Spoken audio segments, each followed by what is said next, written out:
Il n'y a pas de verset dessus.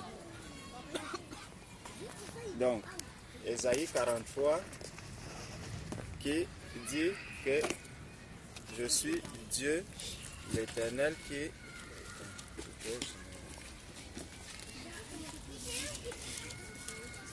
Ésaïe 43, dit, car l'Éternel seul, c'est l'Éternel seul qui rachète Israël. C'est l'Éternel seul qui rachète Israël. Donc, ça vient déjà confirmer Jésus, le seul sauveur.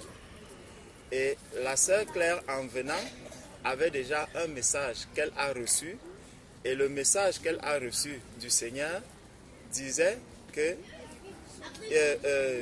Jésus,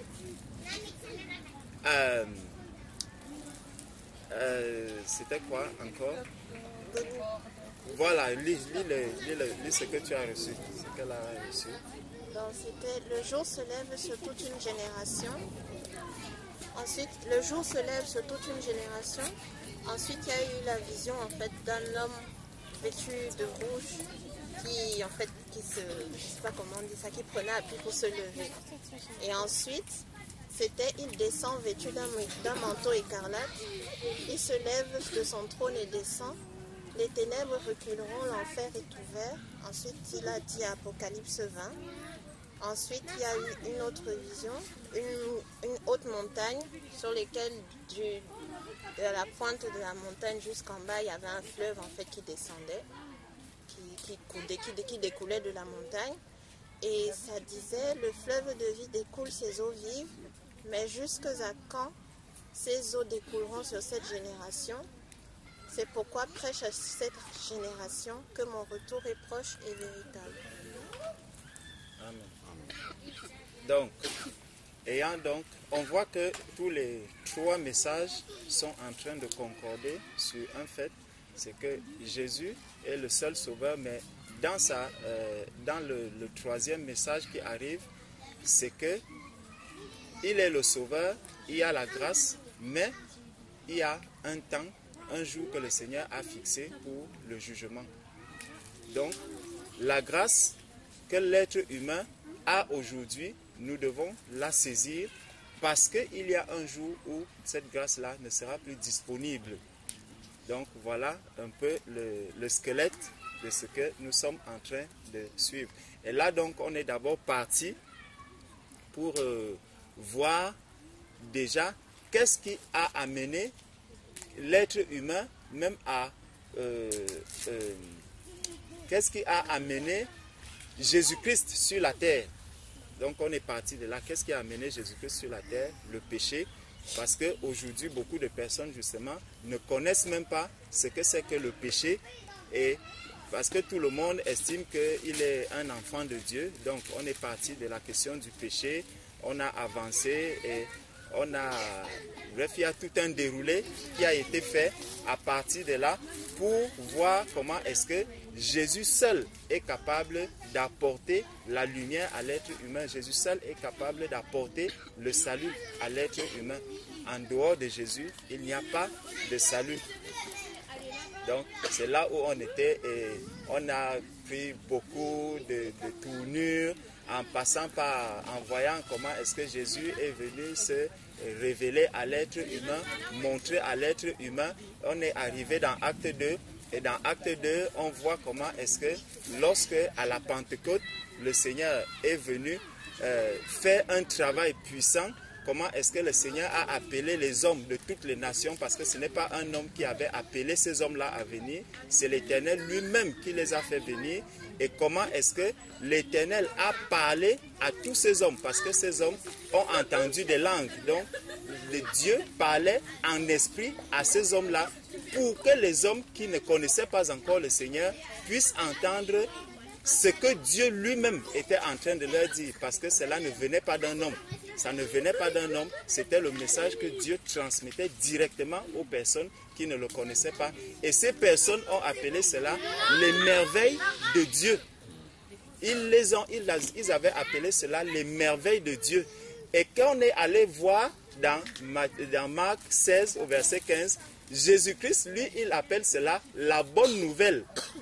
Donc ceux qui ne connaissent pas encore le Seigneur, pour eux c'est des merveilles de Dieu.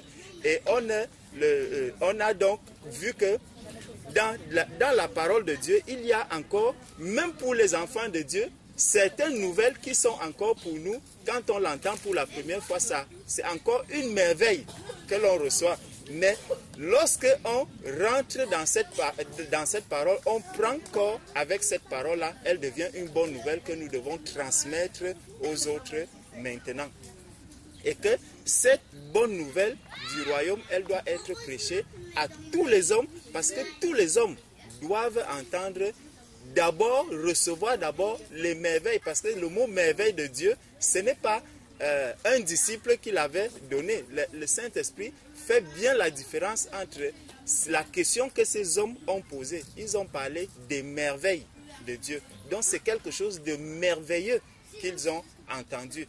Donc même tous ceux qui sont autour de nous, nous devons leur annoncer. Pour nous, c'est la bonne nouvelle, mais pour eux, cette bonne nouvelle doit d'abord être une merveille. C'est pour ça, et on a pris l'exemple des personnes, par exemple, qui écoutent les messages qu'on poste sur la toile, et quand celui-là entend ces paroles, il dit « Waouh, ça c'est des merveilles ». Que ces personnes, est-ce que c'est des êtres humains qui font...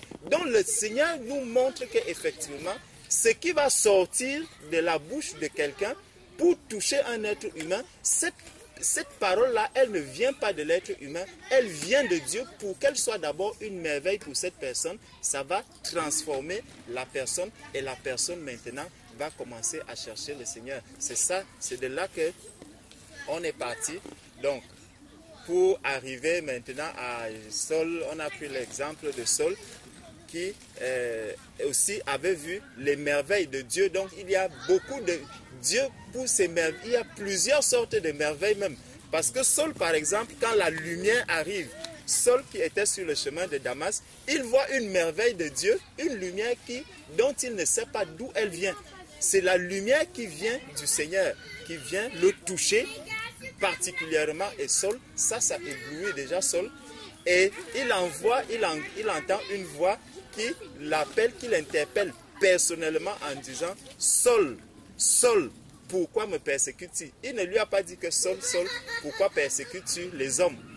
Il a dit « Moi, pourquoi me persécutes-tu » Et la sœur Muriel demandait donc comment est-ce qu'il a su que c'était le Seigneur. Parce que dans la réponse de l'apôtre Paul, il dit, Paul est en train de dire, comme il tomba par terre au verset 4. Il tomba par terre et il entendit une voix qui lui disait, Saul, Saul, pourquoi me persécutes-tu? Il répondit, qui es-tu, Seigneur? Donc comment est-ce qu'il a su que c'était le Seigneur? Et donc, déjà, avant de répondre à cette question, on a vu que, bon, on a fait déjà une parenthèse en disant que lorsque Moïse avait fait la rencontre avec le Seigneur, Moïse ne s'est pas aventuré comme ça dans l'inconnu. Il voulait savoir à qui est-ce qu'il était en train de parler. Et même quand il allait dire aux autres que voici ce qu'on m'a dit, ces personnes allaient, mais de qui est-ce que tu es en train de nous parler? Et le Seigneur s'est identifié, il lui a dit, je suis celui qui suis. Donc, on est arrivé à Jésus maintenant, lorsque la voix se fait entendre du ciel, quand Jésus sort des eaux du baptême. Une voix s'est fait entendre, mais on ne voit pas Jésus qui pose la question de savoir qui est en train de me parler. Et on a donc essayé de se demander, mais comment est-ce que Jésus, lui, il n'a pas posé cette question? Parce que tous les autres, quand le Seigneur leur parlait, ils essayaient de connaître. Et ce qui nous a conduit, donc, c'est que quand je suis en train de parler là, comment je peux demander qui est en train de parler? Hein? Parce que c'est moi qui parle. Donc Jésus était en train de parler à lui-même. Et ça, c'est un mystère que l'être humain n'arrive pas à comprendre. Donc ça nous montre encore que Jésus est Dieu. C'est lui qui était en train de se parler à lui-même en ce moment-là. Parce que tous ceux qui ont connu le Seigneur ont cherché à savoir, quand ils entendent une voix qui vient du ciel, même Saul, il entend la voix, il dit, qui es-tu, Seigneur? Il reconnaît quand même que ça c'est le Seigneur. Tous les autres demandent, mais qui es-tu? je vais dire que c'est qui? Je vais dire, mais Jésus, ce n'était pas du tout ça. Parce que s'il demandait que qui es-tu, je parle à qui, personne n'allait lui donner la réponse. Et puisqu'il se connaissait, il savait que c'est moi qui suis en train de parler. Donc tous ceux qui étaient là devaient plutôt lui demander que, mais comment tu ne demandes pas la voix qui est en train de te parler? C'est plutôt la question qu'on doit se demander. Que ceux qui étaient là devaient demander à Jésus que, mais tu as entendu cette voix, c'est la voix de qui? Mais personne n'a posé cette question aussi. C'est quand même des choses qui sont curieuses qu'on découvre dans la parole. Donc, c'est un peu le chemin qu'on est en train de suivre, que le Seigneur nous accorde la grâce de suivre. Merci beaucoup. Gloire au Seigneur. Donc, on était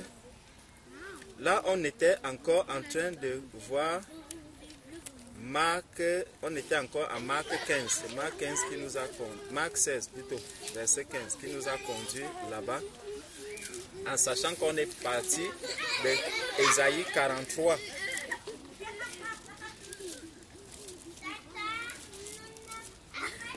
Donc, Marc 16 au verset 16 donc. Celui qui croira et qui sera baptisé sera sauvé. Mais celui qui ne croira pas sera condamné. Pourquoi condamné? Parce qu'on a vu qu'il reste avec son iniquité. Son iniquité ne tombe pas sur Jésus-Christ. Il veut garder lui-même son iniquité.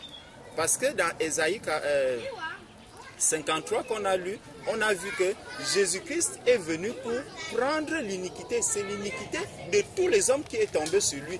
Mais si quelqu'un veut garder son iniquité à lui, il est condamné parce qu'il ne peut pas, il ne pourra pas entrer dans le royaume des cieux, il ne pourra pas rentrer là où se trouve Dieu avec son fardeau d'iniquité.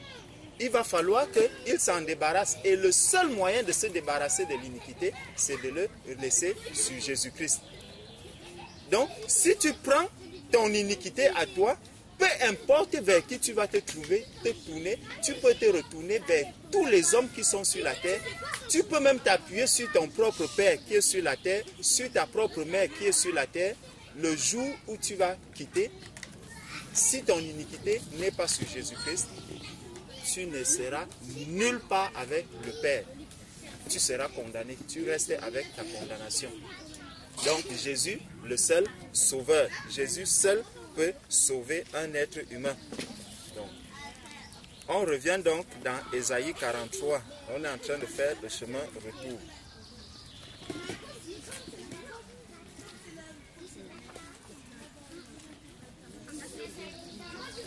Donc Ésaïe 43 qui dit, on était au verset 2 ou 3. 2, hein? Si tu traverses les eaux, je serai avec toi. Et les fleuves, ils ne te submergeront point. Si tu marches dans le feu, tu ne brûleras pas. Et la flamme ne t'embrasera pas. Donc, on voit que celui qui est venu te racheter, parce qu'il a d'abord dit au verset, à la fin du verset 1, il dit, ne crains rien, car je te rachète, je t'appelle par ton nom, tu es à moi. Donc quand il te rachète, il ne te rachète pas pour que tu vives comme tu veux, il ne te rachète pas pour faire un travail ponctuel et te laisser aller, non. Il te rachète et il dit maintenant que tu es à moi, donc tu deviens la propriété du Seigneur. Et quand tu deviens la propriété du Seigneur, alors maintenant, il va te montrer un chemin à suivre. Il va te montrer une direction. Et dans cette direction, puisqu'il t'a déjà racheté, quand tu rachètes par exemple une maison, quand tu achètes une maison, supposons que quelqu'un a construit une maison, à un moment donné, quelqu'un vient et dit, bon, je voudrais racheter cette maison-ci. Il vient, il prend. Si la maison avait, par exemple, des trous au mur, tu vas prendre cette maison avec ses trous et c'est toi maintenant qui vas fermer les trous de la maison. Si tu veux rester avec les trous, tu achètes la maison, tu restes avec les trous, c'est ton problème. Celui à qui appartenait cette maison, lui, il n'a plus quoi que ce soit à voir. C'est pour ça que lorsque le Seigneur vient racheter l'être humain, lorsque le Seigneur prend quelqu'un, il le sort du monde, il va commencer maintenant à travailler la personne. Il va commencer maintenant à travailler. C'est pour ça qu'il dit ici, si tu traverses les eaux, je serai avec toi. Dans Matthieu 28, le Seigneur a dit à la fin du verset 19, il dit, je suis avec vous tous les jours jusqu'à la fin du monde. Je suis avec vous tous les jours jusqu'à la fin du monde. Ici, il dit, si tu traverses les eaux, je serai avec toi. Donc, tu ne seras jamais seul. Quand tu vas traverser les eaux, je serai avec toi. Les fleuves, ils ne te submergeront point. Nous nous souvenons de Pierre qui a marché sur l'eau. En s'appuyant sur Jésus, l'eau n'était pas submergée par l'eau. Mais dès qu'il a oublié Jésus, tac, il a commencé à plonger. La main du Seigneur était encore là pour le sortir de là. Donc, quand tu marches dans les eaux, toi que Jésus a racheté, toi que Jésus dit que je suis avec toi, tu m'appartiens maintenant, tu ne devrais plus avoir d'inquiétude lorsque tu traverses les eaux. Tu ne devrais plus avoir d'inquiétude même quand tu vois les flots qui arrivent, même quand tu vois les tempêtes. Parce que c'est celui qui a créé toutes ces choses, c'est celui qui est fort, celui qui est puissant, celui qui peut te faire marcher, survoler même au-dessus des eaux. Quand tu veux traverser la mer et que tu n'as plus la force pour traverser cette mer, le Seigneur te tient et il te conduit, il te mène vers les eaux paisibles, là où tu dois trouver du réconfort. C'est vers là que le Seigneur va te conduire. Maintenant, ne dis pas Seigneur, pour que je trouve le réconfort, je te montre aussi que le chemin que moi je veux emprunter pour trouver ce réconfort. Là, ce n'est plus que tu appartiens à Jésus. Mais là, tu es en train de dire que oui, bon, d'une part, je suis à toi, mais toi aussi tu es à moi. Donc quand je veux te conduire, tu acceptes. Quand tu veux aussi me conduire, je vais accepter. Là, on fait moitié-moitié. C'est un peu comme ça qu'on avance avec le Seigneur. À certains moments, je me laisse conduire par le Seigneur. Mais quand je vois que le Seigneur, sa voix là, elle ne me convient pas, je lui dis, bon, arrête-toi. Je vois que tu ne comprends pas bien. Venons ici, je vais te montrer par où on doit passer pour y arriver. Et Jésus ne va pas forcer. S'il voit que tu veux l'amener quelque part, il dit non, moi je ne veux pas emprunter ce chemin, je préfère t'attendre ici. Si tu trouves la sortie, tu me diras. Et généralement, on avance, on se rend compte qu'on est même déjà trop éloigné. Et là, on revient. Quand tu reviens, tu le trouves, il te dit, est-ce que je peux encore te conduire maintenant? Tu dis oui, il te tient la main, on avance. Prochain obstacle, non, là-bas tu pouvais quand même avoir raison. Mais là, quand je vois là, je ne pense pas. Regarde là, c'est un chemin qui est tellement tortueux. C'est un chemin qui a tellement d'obstacles. Il y a même les épines sur... Mais toi, mes pieds ne sont pas... Je ne suis pas bien chaussé. Je ne suis pas bien chaussé et tout. Jésus te dit non, n'emprunte pas le chemin que tu veux emprunter là. Suis-moi sur ce chemin, bien qu'il soit tortueux, bien qu'il soit rempli de ronces, d'épines, de quoi, empruntons ce chemin. Emprunte ce chemin-là avec Jésus et tu verras comment est-ce que vous allez arriver. Donc le Seigneur dit que si tu marches dans le feu, tu ne te brûleras pas. Si tu marches dans le feu, tu ne te brûleras pas. Parce que ce n'est pas toi que le feu va brûler. C'est lui que le feu est en train de brûler. C'est Jésus qui a souffert à la croix. Il a souffert de toutes sortes de souffrances. Toutes sortes d'insultes. Il a subi tout ce qui est difficile. Il a subi les insultes des hommes. Il les a subis. Quand on t'insulte aujourd'hui, ça, il faut savoir que ce n'est que l'accomplissement de ce qui a déjà été fait. Jésus a déjà été insulté plusieurs fois de toutes les manières. Donc, quand on vient aujourd'hui t'insulter, comprends une chose, c'est que ce qui a déjà été fait depuis, l'homme ne fait que accomplir, continuer le travail. Je ne suis pas le premier à être insulté. Donc, il dit, si tu marches dans le feu, tu ne te brûleras pas. Et la flamme ne t'embrasera pas. Donc, rien, tu ne vas pas mourir. L'épreuve est difficile, comment? Tu ne mourras pas. Si tu es avec le Seigneur dans cette épreuve, tu ne mourras pas. Verset 3 donc. Car je suis l'Éternel. Il ne dit pas, je suis l'Éternel, un Dieu. Il dit, je suis l'Éternel, ton Dieu. C'est ton Dieu. Il n'a même pas dit votre Dieu. Pour qu'on ne confonde pas que Dieu, oui, il est le Dieu de nous tous. Mais il veut que tu le personnalises en te disant, c'est mon Dieu. Que mon frère puisse dire, c'est mon Dieu. Ma soeur dise, c'est mon Dieu. Et quand je vais dire, c'est mon Dieu, je saurai que quand je dois marcher, c'est lui qui me conduit. Quand je dois faire ceci, c'est lui qui est avec moi. Quand je vais à tel endroit, c'est lui qui est avec moi. Mais si je commence à dire notre Dieu, c'est notre Dieu à tous. Je vois le frère Jean-Paul, lui, il emprunte cette voie. Moi aussi, je vais quand même le suivre. Qui t'a dit que le Dieu, par rapport à toi, il voudrait aussi que tu suives cette voie. Mes frères sont allés à Fès. Moi, je ne suis pas allé à Fès. Tout le monde me demande, mes frères, pourquoi tu n'es pas parti? Non, je n'étais pas appelé à aller là-bas. Ceux qui devaient aller sont partis. Ils sont allés faire le travail qui est le leur. Et je les bénis, je rends grâce à Dieu parce que j'ai effectué un grand travail aussi derrière. Et j'ai compris que si moi je partais là-bas, cette place allait être totalement vide. Donc le Seigneur conduit chacun, dit c'est l'Éternel, ton Dieu, c'est mon Dieu. Mon Dieu n'a pas voulu que j'aille à Fès, je reste à Paris, j'ai un grand travail à accomplir à Paris, je fais ce travail. Parce que c'est mon Dieu, ce n'est pas le Dieu de nous trois. Il est notre Dieu à tous, mais il est mon Dieu et je suis la voix. Donc c'est comme ça, chaque enfant de Dieu doit pouvoir savoir qu'à un moment donné, oui, nous avons tous un travail à faire en commun, mais si tu fais le travail que Dieu attend de toi, seul, tu verras comment chacun fait le travail que Dieu attend de lui. Vous allez voir comment la musique va donner un son parfait. Vous allez voir comment tout le travail qu'il y a à faire, il n'y aura pas de fausses notes.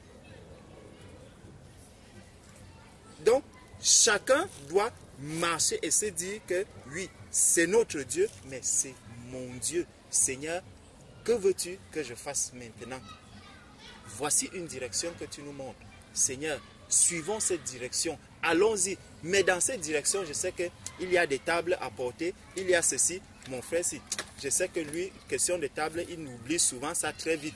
Moi, comme j'ai à cœur de prendre les tables, je comprends que le Seigneur me dit, c'est toi qui vas t'occuper des tables. Je viens, je vais m'occuper de ces tables. Tu verras qu'à la fin, quand vous allez arriver, mais tout ce qu'on fait, s'il n'y a pas les tables, ça ne pourra pas réussir. Laissez-moi bien aimer, le Seigneur m'a demandé de porter les tables. Que Dieu te bénisse, sœur Aïcha. Que Dieu te bénisse, vraiment, ma sœur. On ne sait pas ce qu'on aurait fait. Pourtant, c'est quelque chose de banal. Porter juste une table, dès que tu le mets au coffre, personne ne sait même qu'il y a les tables là-bas. Mais à la fin, c'est ça qui va nous être utile. Donc, le Seigneur nous dit, car, verset 3, car je suis l'Éternel ton Dieu, le Saint d'Israël, ton sauveur, Jésus, le seul sauveur. Je suis ton sauveur. Je donne l'Égypte pour ta rançon, l'Éthiopie et Saba à ta place, parce que tu as du prix à mes yeux. Parce que tu as du prix à mes yeux. Tous les êtres humains que nous voyons, on a vu que au début de l'Église, le Seigneur n'a plus dit que c'est seulement le peuple d'Israël qui doit être là. Il a dit de toutes les nations. Et Jean 3,16 nous dit qu'il a tant aimé le monde. Il n'a pas dit il a tant aimé le peuple d'Israël seulement. Il a tant aimé le monde qu'il a donné son Fils afin que quiconque croit en lui ne périsse point. afin que quiconque croit en lui ne périsse point, mais qu'il ait la vie éternelle. Donc, il dit, parce que tu as du prix à mes yeux, Dieu a créé l'être humain.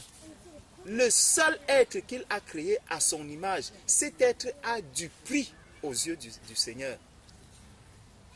Au point que le Seigneur a pris son fils, il l'a sacrifié à cause de l'être humain qu'il a créé.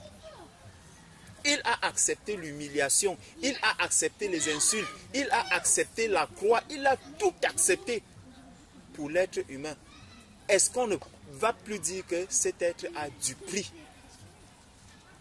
Quand tu te sacrifies, lequel de nous ici peut arriver un jour et dire, vraiment, mon enfant n'a pas du prix pour moi? Rien que des êtres humains que nous sommes. L'enfant est arrivé, tu ne sais pas comment il est arrivé. Il vient là, il se retrouve dans ton ventre. Un être se retrouve dans ta maison. Tu ne sais pas d'où il est venu. Tu t'es familiarisé simplement avec lui. Parce qu'on se familiarise avec nos enfants. Ce n'est pas nous qui mettons les enfants dans le ventre. L'enfant se forme là et un être, tu commences à te familiariser avec lui. Ce n'est pas le cas avec Dieu. Dieu a créé. Il a créé, c'est totalement différent. Si nos enfants ont du prix à nos yeux, combien de fois l'être que Dieu, lui, il a créé, imaginons un peu le prix que cet être peut avoir devant Dieu. Nous avons du prix aux yeux de l'Éternel, toutes ces personnes. C'est pour ça que nous devons aussi, ayant reçu la bonne nouvelle du Seigneur, et voyant comment est-ce que ces êtres qui ont du prix autour de nous, qui ont du prix pour Dieu, sont en train de périr, nous ne devons faire qu'une seule chose. Pleurer devant le Seigneur, crier le Seigneur, Seigneur, Seigneur, aie pitié. Aie pitié. Sauve encore ces âmes. Et nous aussi, nous tourner vers ces personnes. Comme on avait partagé vendredi, où le Seigneur nous a conduits à comprendre que Jésus-Christ est venu pour détruire les œuvres des ténèbres. Chaque enfant de Dieu aussi est venu sur la terre pour détruire ces mêmes œuvres des ténèbres. Quand tu arrives dans le royaume des cieux, tu reçois la même mission que le Seigneur, détruire les œuvres des ténèbres. Partout où tu es, nous sommes appelés à détruire les œuvres des ténèbres.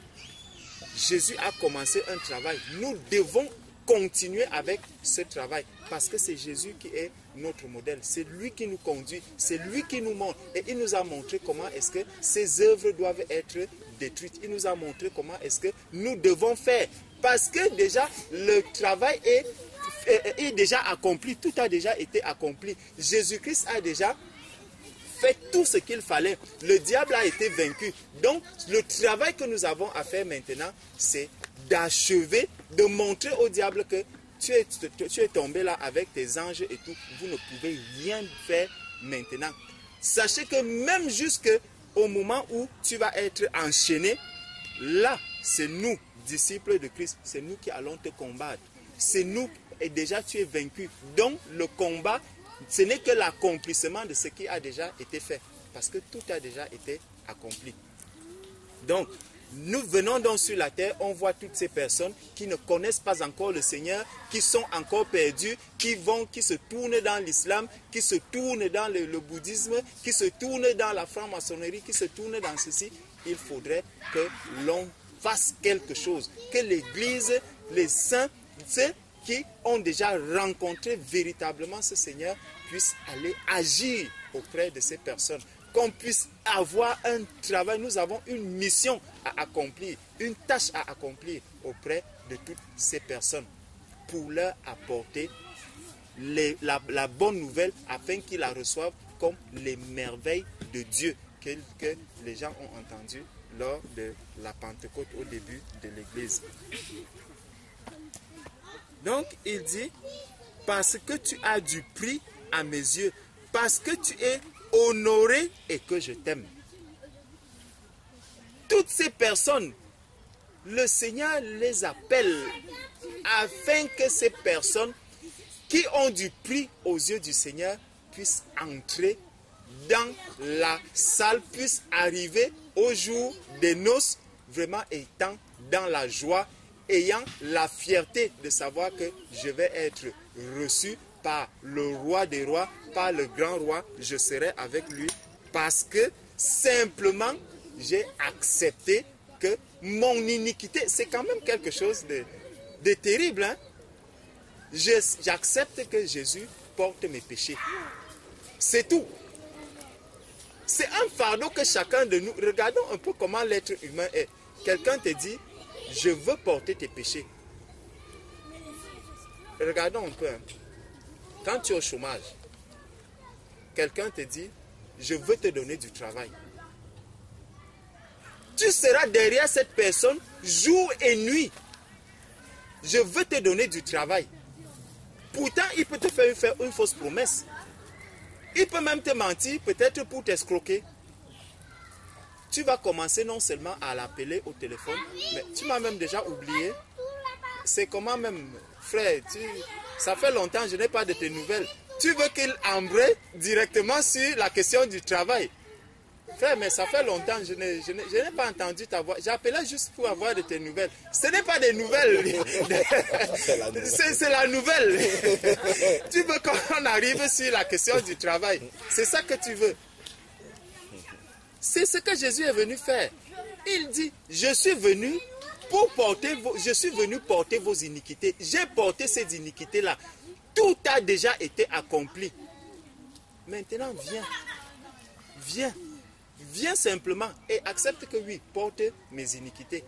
Quand tu acceptes cela, il dit, tu as cru? Ok. Tu as cru en moi? D'accord.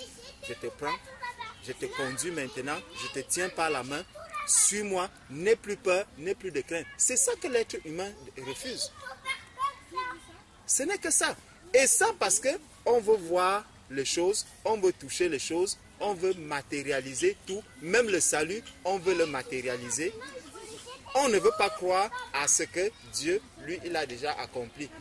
Même quand on est devenu enfant de Dieu, il y a à plusieurs moments où on cherche encore à matérialiser même les choses que le Seigneur, quand le Seigneur te dit, ah, aucune tentation ne vous est survenue sans que vous n'ayez le moyen de vous en sortir.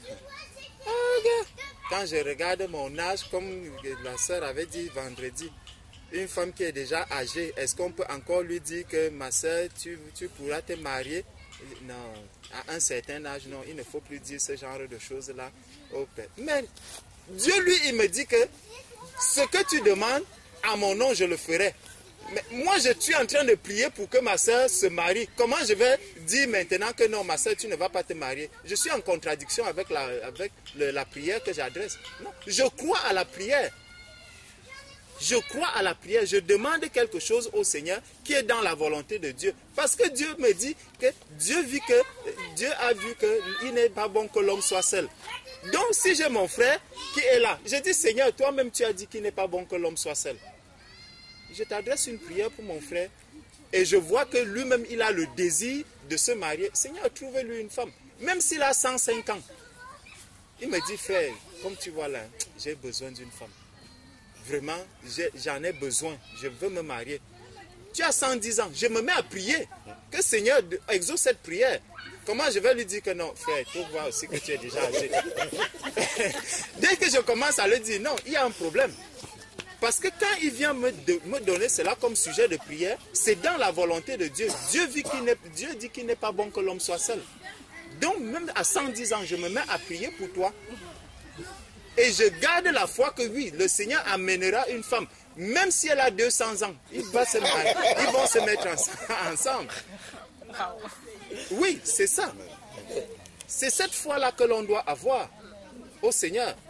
Parce qu'il a tout accompli. Ne cherchons pas toujours à matérialiser les choses selon nous-mêmes, selon notre sagesse et tout et tout. Non. Croyons à la parole de Dieu. Ce que Dieu a dit, la parole de Dieu dit que ce que Dieu dit, il accomplit. Amen. Donc, le Seigneur nous dit que au verset 5, vers la fin du verset 4, je donne des hommes à ta place et des peuples pour ta vie. Ne crains rien, car je suis avec toi. Il a déjà dit plus haut, mais il vient encore le confirmer ici plus bas.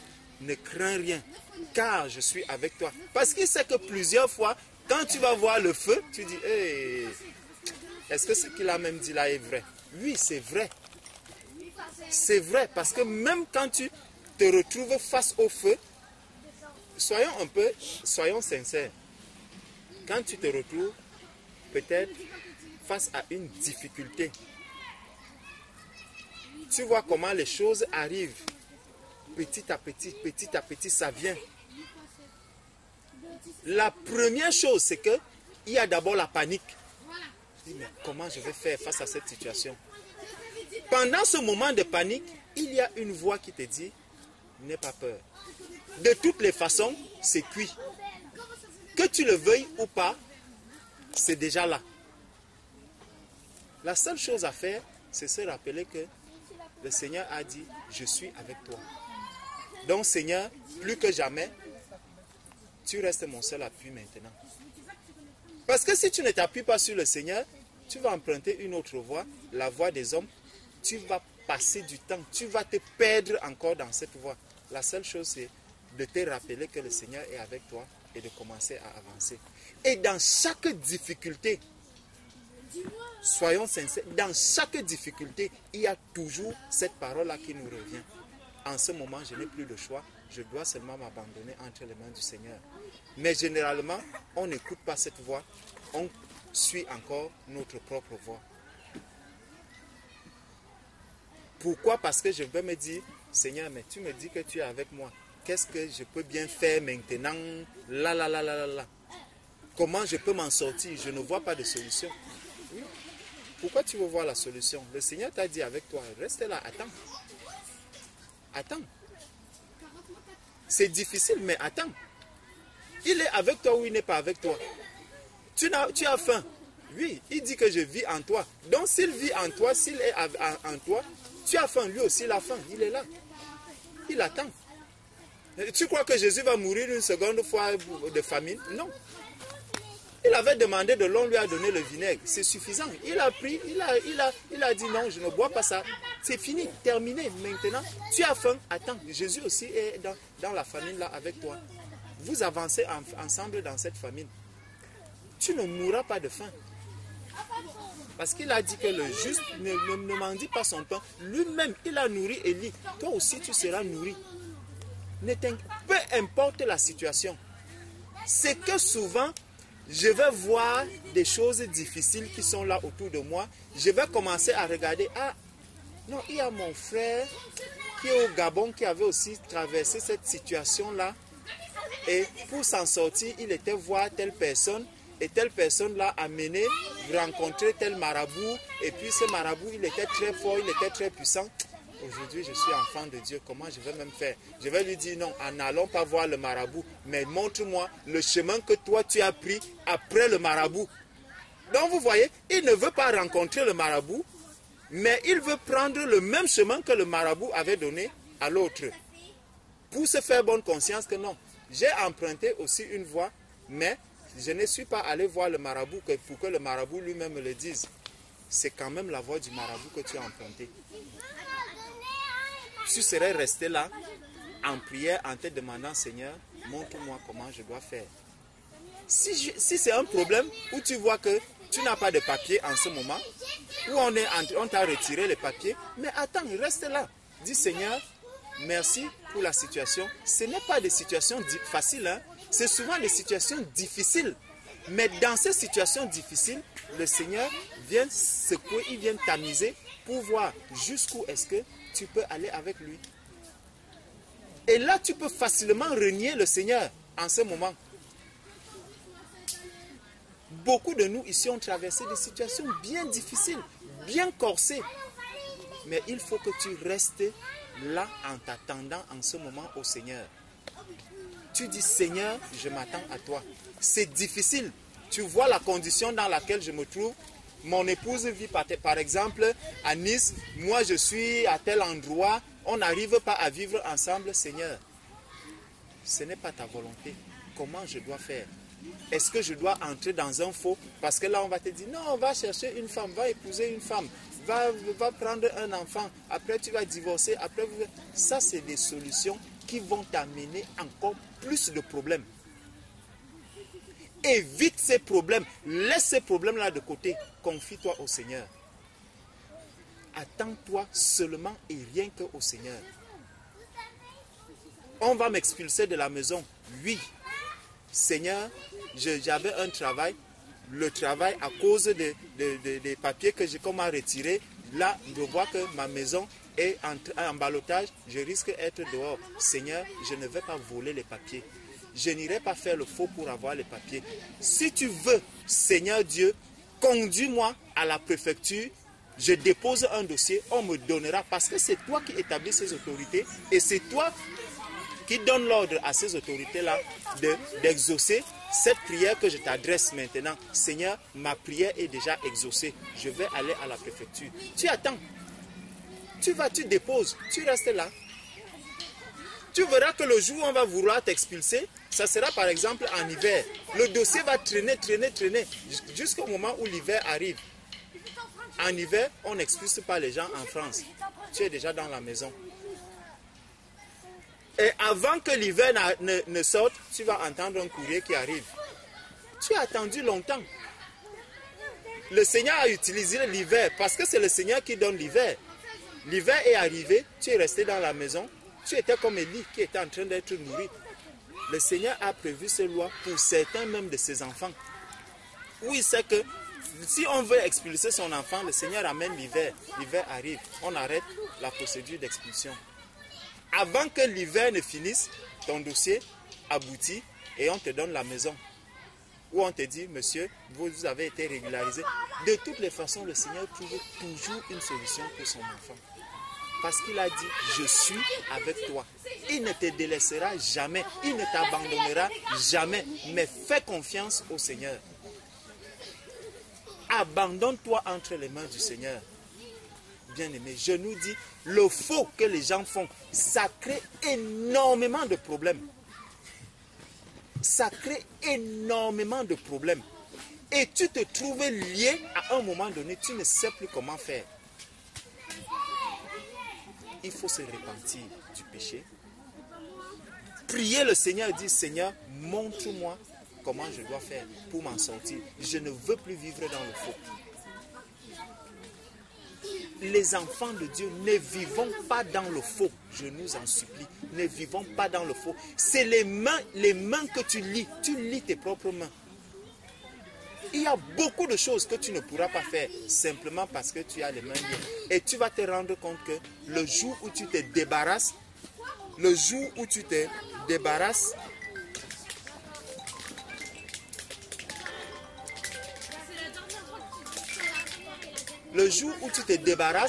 de cela, je t'assure, tu vas voir comment est-ce que tu es libéré. Tu vas voir comment est-ce que tu fais un ouf de soulagement. Pourtant, ce n'est pas des situations faciles. Hein? C'est des situations qui peuvent t'engager des années. Tu passes 1 année, 2 années, 3 années. Tu es dans une même situation. Et à chaque étape, tu vas voir comment est-ce que tu as toujours le cœur à retourner.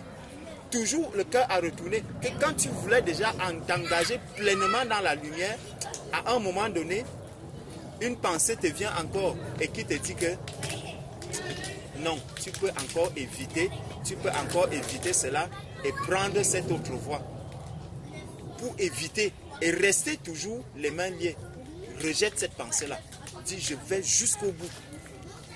Je vais aller jusqu'au bout. Et je nous assure, quand tu te mets dans cette obéissance-là à Dieu, ce n'est pas facile. Mais Dieu est bon. Dieu est bon. À la fin, quand la situation se décante à la fin, tu lèves la tête, tu dis, waouh. Après 3 années de captivité, je sors aujourd'hui libre. Je marchais avec les faux papiers. Aujourd'hui, j'ai mes propres papiers à moi. Rien ne peut encore venir me dire que, oh Georges, ceci, cela. Georges, la police est là-bas, je vais aller les voir. Voici mes papiers. Vous ne m'avez pas demandé, voici mes papiers. Ce que je ne pouvais pas, avant quand je voyais la police, je fuyais. Mais maintenant que j'ai mes papiers, quand je vois, je vais même passer à côté. Chef, est-ce que vous pouvez me dire là où se trouve à tel endroit? Parce que je veux qu'ils me disent que, est-ce que vous êtes en règle? Je dis, oui, je suis en règle. Voici mes papiers. Ce que je ne pouvais pas, Christ est venu nous donner la liberté. Nous nous enchaînons nous-mêmes. Il faut beaucoup faire confiance à Dieu. Il faut beaucoup prier Dieu. Attachons-nous vraiment au Seigneur. Dieu est bon. Dieu est bon. Ne le fais pas parce que tu as entendu que va au pied du Seigneur, tu pries le Seigneur, tu dis Seigneur, j'ai entendu ce qu'on m'a dit aujourd'hui. Je l'ai entendu. Seigneur, je comprends que c'est la vérité. Je veux suivre cette vérité. Et tu verras comment Dieu lui-même va te conduire. Il va te conduire jusqu'à l'arrivée. Il y a chacun de nous ici connaît la situation dans laquelle, en tout cas, je ne vais pas m'attarder dessus. Ce n'était pas le but de notre partage. Donc, au verset 5, il dit, « Ne crains rien, car je suis avec toi. Je ramènerai de l'Orient ta race et je te rassemblerai de l'Occident. Je dirai au septentrion, donne, et au midi, ne retiens point. Fais venir mes fils des pays lointains et mes filles de l'extrémité de la terre, tous ceux qui s'appellent de mon nom et que j'ai créé par ma gloire, que j'ai formé et que j'ai fait. » Tous ceux qui s'appellent de mon nom, les enfants de Dieu. Les enfants de Dieu, nous sommes les enfants de Dieu. Faisons confiance à ce Dieu-là. Faisons confiance à ce Dieu. Le Seigneur nous dit, maintenant, allons dans Romains chapitre 5.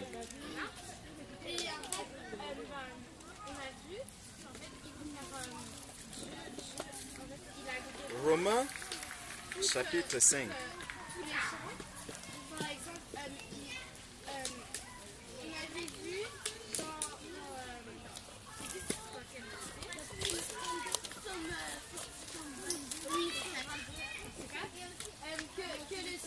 Romains chapitre 5, verset 12. Comme mes frères ont déjà bien écouté, je sais qu'ils ont reçu beaucoup de grâce de Fès. Je vais prendre Romains chapitre 5, après je vais prendre un verset dans Acte 17 et je vais le laisser. Ils ont déjà suivi le fil, ils savent où est-ce qu'on se trouve, où est-ce qu'on va. Donc nous aussi on veut recevoir des choses de vous.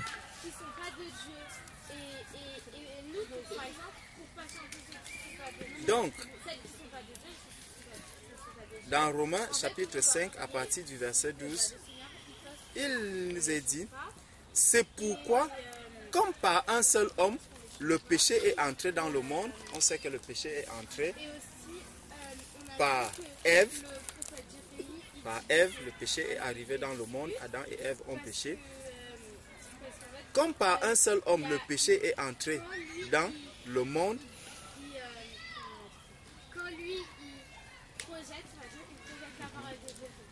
Le péché est entré dans le monde. Et voilà. L'homme dont il s'agit ici, comme par un seul homme, le péché est entré dans le monde. Quand on regarde un peu l'histoire d'Adam et Ève, allons, faisons un tour dans Genèse.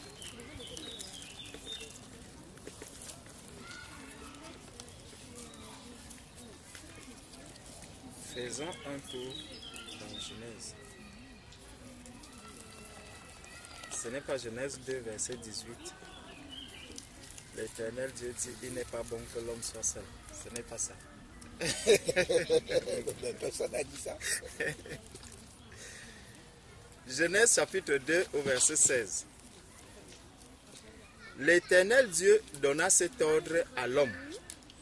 tu pourras manger de tous les arbres du jardin, mais tu ne mangeras pas de l'arbre de la connaissance du bien et du mal, car le jour où tu en mangeras, tu mourras. Donc, c'est à l'homme, ici Adam, que Dieu a donné ce commandement. Donc, Adam, connaissant le commandement de Dieu, comme nous aussi, enfants de Dieu, nous connaissons le commandement de Dieu. Nous connaissons le commandement de Dieu. Donc, lorsqu'il y a lorsque Dieu voit, par exemple, un enfant de Dieu en train de commettre un péché, et il voit aussi quelqu'un qui est païen, qui commet le même péché, cela n'a pas la même gravité devant Dieu. Parce que tu connais le commandement de Dieu. Lui, il est là, il navigue à vue dans le commandement de Dieu. Le Seigneur, lui, il a la conscience que voler n'est pas une bonne chose. Il a la conscience que, par exemple, forniquer n'est pas une bonne chose. Mais il le fait quand même, il te dit, mais je vais faire comment? Je suis quand même un homme. Je dois manger, donc même si je vole, ce n'est pas grave. Mais devant Dieu, quand Dieu a dit à quelqu'un que tu ne dois pas voler, et que Dieu voit un enfant de Dieu voler, vous êtes deux. Celui-ci est un enfant de Dieu, il va voler. Vous êtes tous les deux, même vous allez voler tous les deux les gâteaux. Les mêmes gâteaux. Ne sois pas surpris qu'au sortir du magasin, toi qui es chrétien, on te dit, monsieur, ouvrez les poches. L'autre sort, il s'en va. Monsieur, ouvrez les poches. Tu dis, mais on était deux, pourquoi? On dit non, ce n'est pas le problème. C'est vous que moi j'ai choisi aujourd'hui. Vous, ouvrez les poches. Donc nous devons faire très attention. Même si nous voyons les gens qui sont païens, qui ne connaissent pas Dieu, faire certaines choses, ces choses-là leur réussissent, nous, enfants de Dieu, ne tombons pas dans ce panneau. Évitons cela, suivons ce que le Seigneur nous a dit. Suivons le commandement du Seigneur. C'est juste cette petite parenthèse que je voulais nous amener voir dans le livre de Genèse. Parce que quand Adam a connu Dieu, il ne joue pas avec le péché en ce qui concerne ses enfants. Il ne joue pas avec le péché en ce qui concerne ses enfants. Dieu ne veut pas du tout que l'on puisse se mélanger sa sainteté avec le péché. Dieu ne veut pas ça. Dieu est saint. Notre corps est parfait. Notre corps devant Dieu. Quand Dieu nous regarde, nous pouvons avoir une certaine vision de notre corps, de ce que nous sommes. Mais le Seigneur nous a dit que nous sommes le temple du Saint-Esprit. Même si je vois, je regarde mon corps, je dis, ça c'est même quoi ça? Ça c'est quel genre de corps et tout. Non, pour Dieu, c'est le temple du Saint-Esprit. C'est le temple.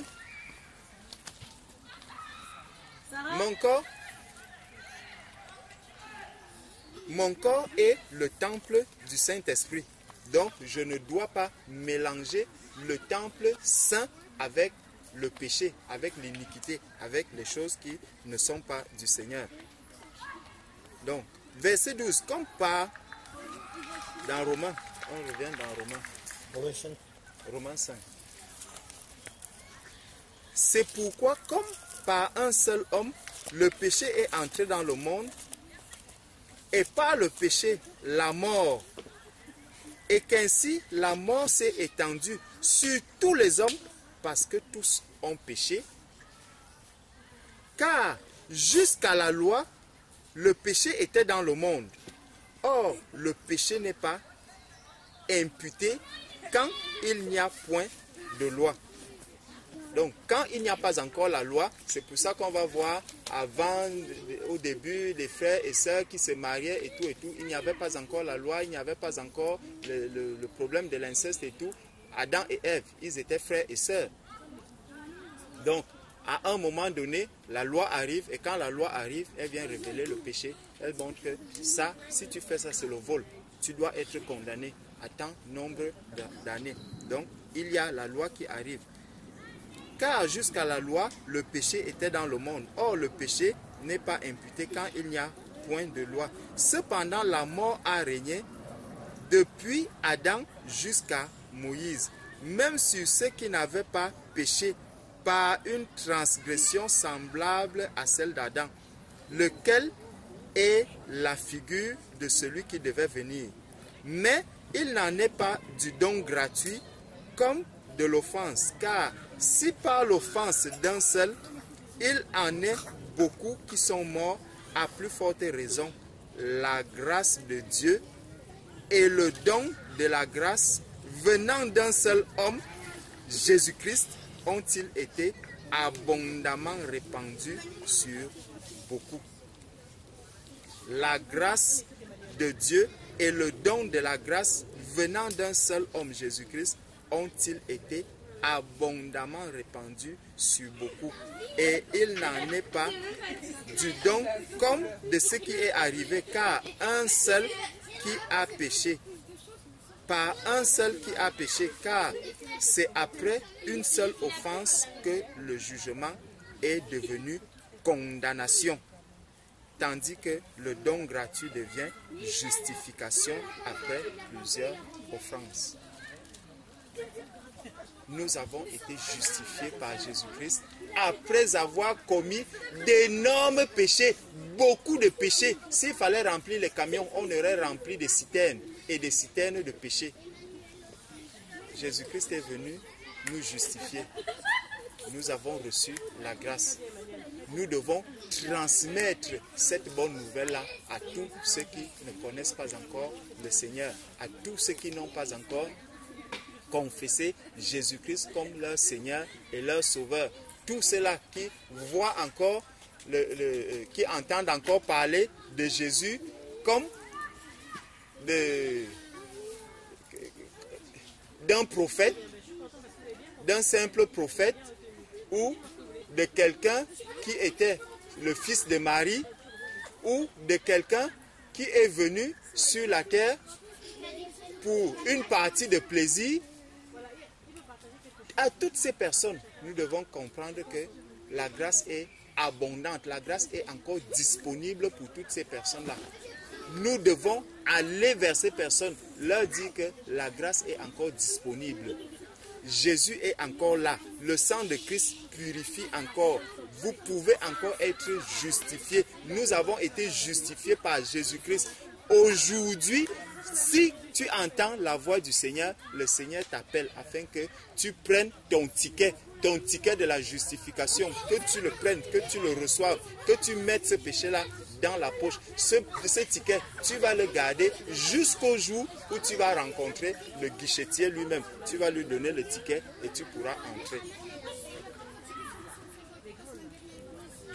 Venez à moi, vous tous qui êtes fatigués et chargés, je vous donnerai du repos. Le Seigneur appelle tous les hommes. Il appelle tous les hommes. Il appelle tous les hommes parce que la grâce est disponible. Elle est là pour tous ceux qui veulent encore la recevoir, pour tous ceux qui veulent entrer dans cette grâce, tous ceux qui veulent encore entrer auprès du Seigneur pour recevoir de lui la vie éternelle. Verset 18. Ainsi donc, comme par une seule offense, la condamnation a atteint tous les hommes, de même par un seul acte de justice, la justification qui donne la vie s'étend à tous les hommes. Car, comme par la désobéissance d'un seul homme, beaucoup ont été rendus pécheurs. Comme par la désobéissance d'un seul homme, beaucoup ont été rendus pécheurs. De même, aujourd'hui, quelqu'un va aller s'asseoir, il commence à créer un modèle où toute la partie intime est vide, elle est présentée. C'est une seule personne qui a cette pensée. Hein.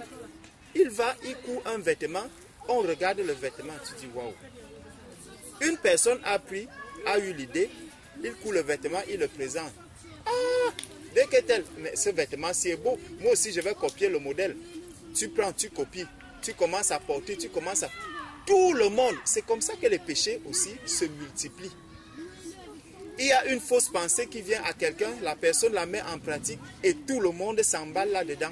Tout le monde s'emballe, tout le monde s'emballe, tout le monde. Le Seigneur nous a prévenu, l'a dit, ne vous conformez pas au siècle présent.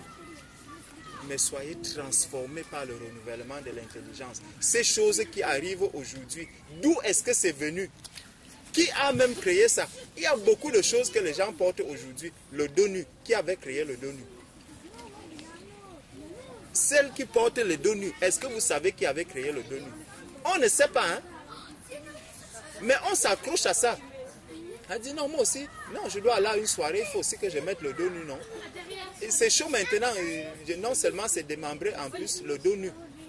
Tu ne sais pas qui a fait cela, tu ne sais pas qui a créé. On sait au moins que le péché était venu d'Adam et Ève.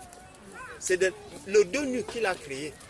Tout ce que les gens portent aujourd'hui pour exposer leur corps, tout ce que l'on fait aujourd'hui pour pervertir la créature de Dieu, est-ce qu'on sait qui a créé ces choses? On ne sait pas. Nous savons que c'est l'œuvre du diable. Mais est-ce que tu peux donner un nom? Tu ne peux pas donner le nom de celui qui a fait cela. Tu vas simplement dire c'est le diable, c'est le diable, c'est le diable. Non, soyons sages. Que notre intelligence puisse être renouvelée. Verset 19. Car, comme par la désobéissance d'un seul homme, beaucoup ont été rendus pécheurs, de même, par l'obéissance d'un seul, beaucoup seront rendus justes. Or, la loi est intervenue pour que l'offense abondât, mais là où le péché a abondé, la grâce a surabondé. Donc, n'ayons pas peur de tout ce que nous voyons. On voit l'iniquité qui s'accroît, on voit des choses, la perversion qui ne fait qu'avancer. N'ayons pas peur de tout ça. Sachons que là où le péché a abondé, la grâce a surabondé. La grâce a surabondé. La grâce de Dieu est disponible. Elle est prête pour tous les hommes, tous ces musulmans que vous voyez, tous ces bouddhistes, tous ces marabouts. Ils peuvent venir. Personne d'eux ne manquera de la grâce de Dieu. La grâce est disponible pour tous ces hommes. Parce que Dieu a fixé un jour pour la fin. C'est là que je vais laisser mes frères. Je crois que c'est dans Acte 17, combien? 30, voilà. Acte 17, qui dit que... Commençons, prenons Acte 17, verset 30 à 31. Commençons Acte 17, à partir du verset 29. Commençons au verset 30. Acte 17 à partir du verset 30. Dieu, sans tenir compte des temps d'ignorance, donc tous ceux qui sont là encore dehors, qui sont ignorants, qui n'ont pas encore une connaissance de qui est le Seigneur, de ce que le Seigneur attend de l'être humain, de ce que... Donc, Dieu, sans tenir compte des temps d'ignorance, annonce maintenant à tous les hommes, en tout lieu, qu'ils aient à se repentir. Voici encore acte 2 que nous sommes en train de voir ici. Les hommes de toutes les nations. Le Seigneur a appelé les hommes de toutes les nations afin qu'ils entendent. C'est pour ça qu'il répète encore ici, dans Acte 17, que Dieu ne tient pas compte des temps d'ignorance. Vous avez été ignorants, je le sais. Nous-mêmes ici, chacun de nous a été ignorant. Dieu le sait. Il dit maintenant que il annonce à tous les hommes. Annonce maintenant à tous les hommes, en tout lieu. Et il dit maintenant. Maintenant, celui qui entend la voix du Seigneur, le Seigneur n'a pas dit demain, il dit maintenant, parce que maintenant là, tu es là, présent face à face avec le Seigneur. Le Seigneur est en train de te parler face à face. Donc quand on va devant quelqu'un, c'est quelque chose de terrible, mais nous-mêmes, nous ne savons pas. Quand tu vas, tu vois une personne, le Seigneur te dit, va devant cette personne. S'il y a moyen de commencer à pleurer, commence à pleurer. Pas pour toi, mais pour cette personne. Le Seigneur dit qu'il a fixé maintenant un temps. Il a fixé maintenant là. Donc si cette personne te rejette, elle ne sait pas ce qui l'attend demain. Elle ne sait pas ce qui va même se passer dans les minutes ou les heures qui suivent. Le Seigneur dit, je ne tiens pas compte des temps d'ignorance. Voilà maintenant, j'envoie tel. Dieu, sans tenir compte des temps d'ignorance, annonce maintenant à tous les hommes, en tout lieu, qu'ils aient à se repentir. Même un président de la République, quand tu te places devant lui, tu lui parles de la repentance. Dieu ne connaît pas que tu es président ou que ceci. Le souffle de vie, quand il doit te le retirer, il ne fait pas de distinction entre le pauvre, le président, le ceci. Non, il ne fait pas de... Il retire, tac, il retire, tac, il retire. Donc, il ne regarde pas le rang social ni quoi que ce soit. Donc, Dieu, sans tenir compte des temps d'ignorance, annonce maintenant à tous les hommes, en tout lieu, qu'ils aient à se repentir. Pourquoi il le fait? Parce qu'il a fixé un jour où il jugera le monde. C'est ça que la sœur Claire a reçu. Dieu, la grâce de Dieu est disponible, oui. Là où le péché a abondé, la grâce a surabondé, oui. Mais Dieu a fixé un jour. Il a fixé un jour où il jugera le monde selon la justice par l'homme qu'il a désigné, ce dont il a donné à tous une preuve certaine en le ressuscitant des morts. Le seul sauveur ressuscité des morts qui s'est représenté aux hommes physiquement en montant même là où les clous sont passés, il est parti monter au Père. Le seul que tous les hommes reconnaissent comme étant saint, saint, saint, c'est Jésus-Christ. Le seul sauveur. Il n'y a pas un autre sauveur. Les hommes peuvent se tortiller à gauche. Ils ont cherché à modifier. Les hommes peuvent dire tout ce qu'ils veulent de la Bible. Dire tout ce qu'ils veulent. Est-ce que c'est la Bible qui a écrit dans les autres livres que les gens lisent que Jésus-Christ est saint?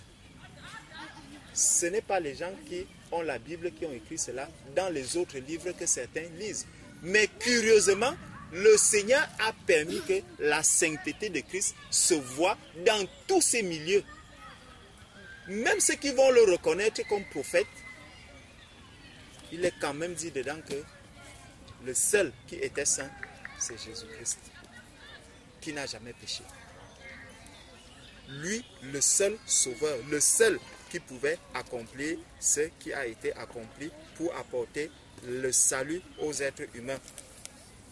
Lorsqu'ils entendirent parler de résurrection des morts, les uns se moquèrent et les autres dirent, nous t'entendrons là-dessus une autre fois. Ainsi Paul se retira du milieu d'eux. On ne force pas les gens. Tu es allé annoncer la repentance à une personne. La personne a entendu. Quand tu regardes la personne, tu dis, ouais, Dieu a fixé un jour où tu vas être jugé. Tu risques de regretter toutes les paroles que tu as entendues. Mais la grâce de Dieu est vraiment excellente. Même moi qui vous parle là aujourd'hui, on m'avait déjà parlé de ça depuis. Ce n'est pas le premier jour où on m'en a parlé que j'ai bénéficié de cette grâce. Elle était disponible pour moi, mais je remettais cela à demain. C'est une grâce de Dieu. Mais tu ne sais pas le jour où tu quitteras la terre. Tu peux quitter la terre par la mort. Si je mourais en ce moment-là, aujourd'hui je serais très loin. On peut venir dire par la suite, le jour du décès, on dit, ah, c'était un homme très bon, c'était quelqu'un de bien, c'était vraiment quelqu'un qui apportait, il nous donnait à manger. Quand il arrivait même ici, il nous aidait tous. Vous pouvez donner tous les témoignages des hommes. Si tu n'étais pas repenti de tes péchés, si l'iniquité qui retombait sur toi est tombée sur Jésus-Christ, si tu n'as pas accepté la main tendue du Seigneur, c'est dangereux pour toi. C'est dangereux pour toi. Si tu quittes la terre dans cet état, fais très attention. Tu risques de regretter. La vie même que tu es venu mener sur la terre, tu risques de la regretter. Le riche homme était en train de regretter tout ce qu'il avait vécu sur la terre. Donc, ainsi Paul se retira du milieu d'eux. Quelques-uns néanmoins s'attachèrent à lui et crurent. Denis, l'Aréopagite, une femme nommée Damaris et d'autres avec eux. Donc, il y a toujours des personnes qui vont entendre le message du Seigneur, dont le cœur sera disponible. Allons partout, parlons de Jésus-Christ, témoignons la grâce du Seigneur, manifestons l'amour à toutes ces personnes en sachant qu'un jour, ils passeront en jugement devant le Seigneur. Notre souhait n'est pas que ces personnes puissent être condamnées, parce que lui-même a dit, celui qui croira et qui sera baptisé sera sauvé. Celui qui ne croira pas sera condamné.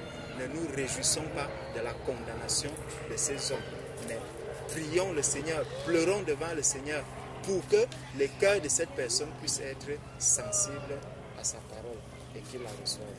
Amen. Amen.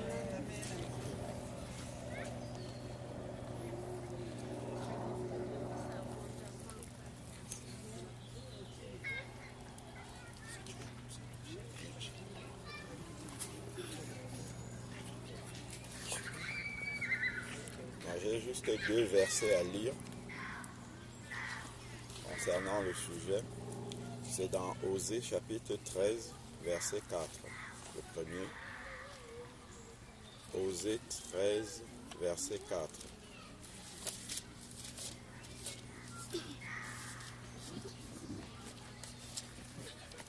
Osée 13, verset 4.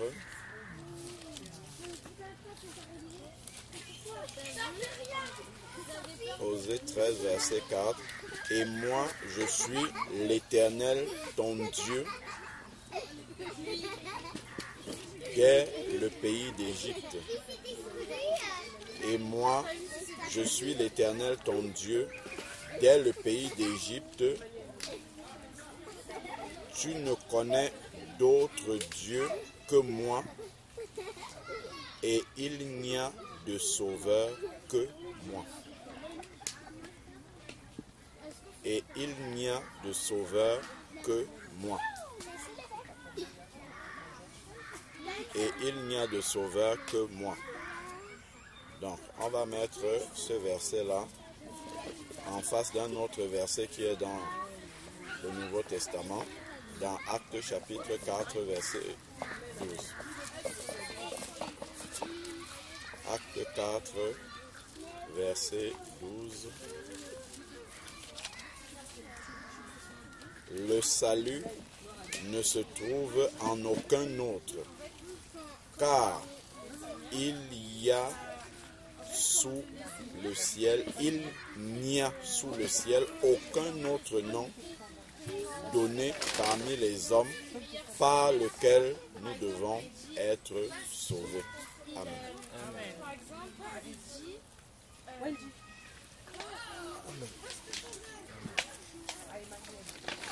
Je pense que j'ai ajouté aussi quelques versets. C'est curieux qu'il y a 2 dimanches qui se suivent là où le Seigneur nous parle de son retour.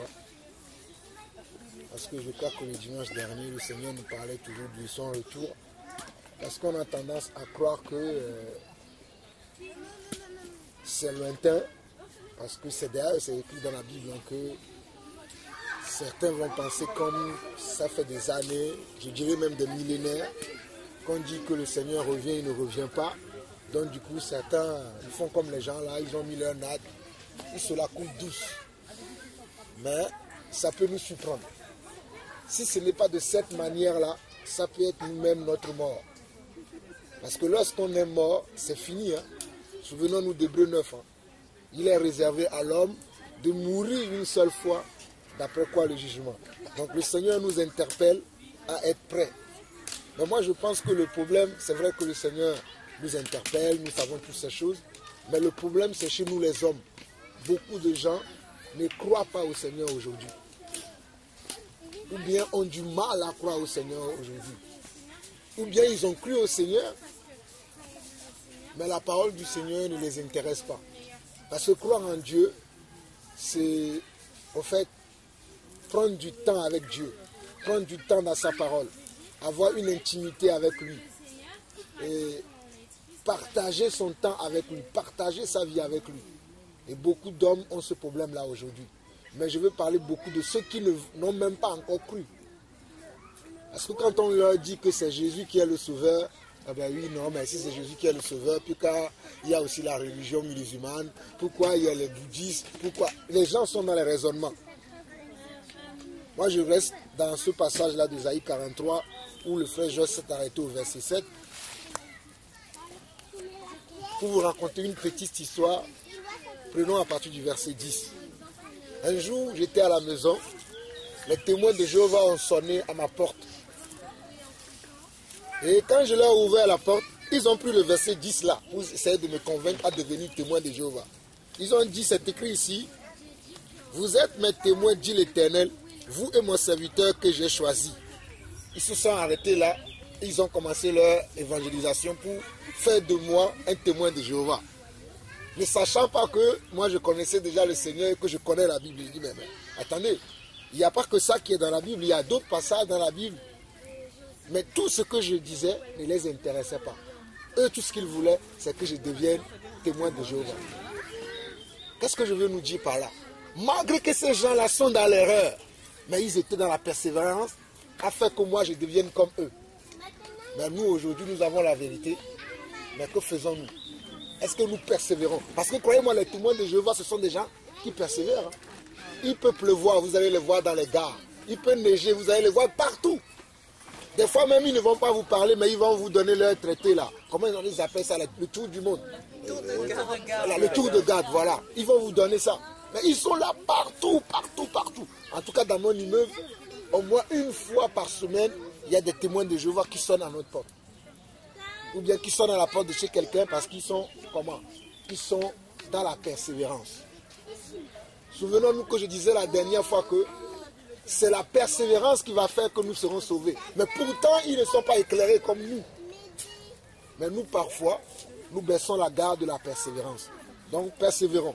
Mais ce n'était pas ce verset-là que je voulais dire, mais je me suis rappelé de comment ils se sont basés juste sur cette phrase pour vouloir me convertir à devenir. Il a dit, regardez, monsieur, c'est écrit que nous sommes les témoins. Pourquoi tu dis que nous n'en pas des témoins? C'est écrit. Bon. C'est le verset qui m'intéresse, c'est à partir de la deuxième phrase, où on dit,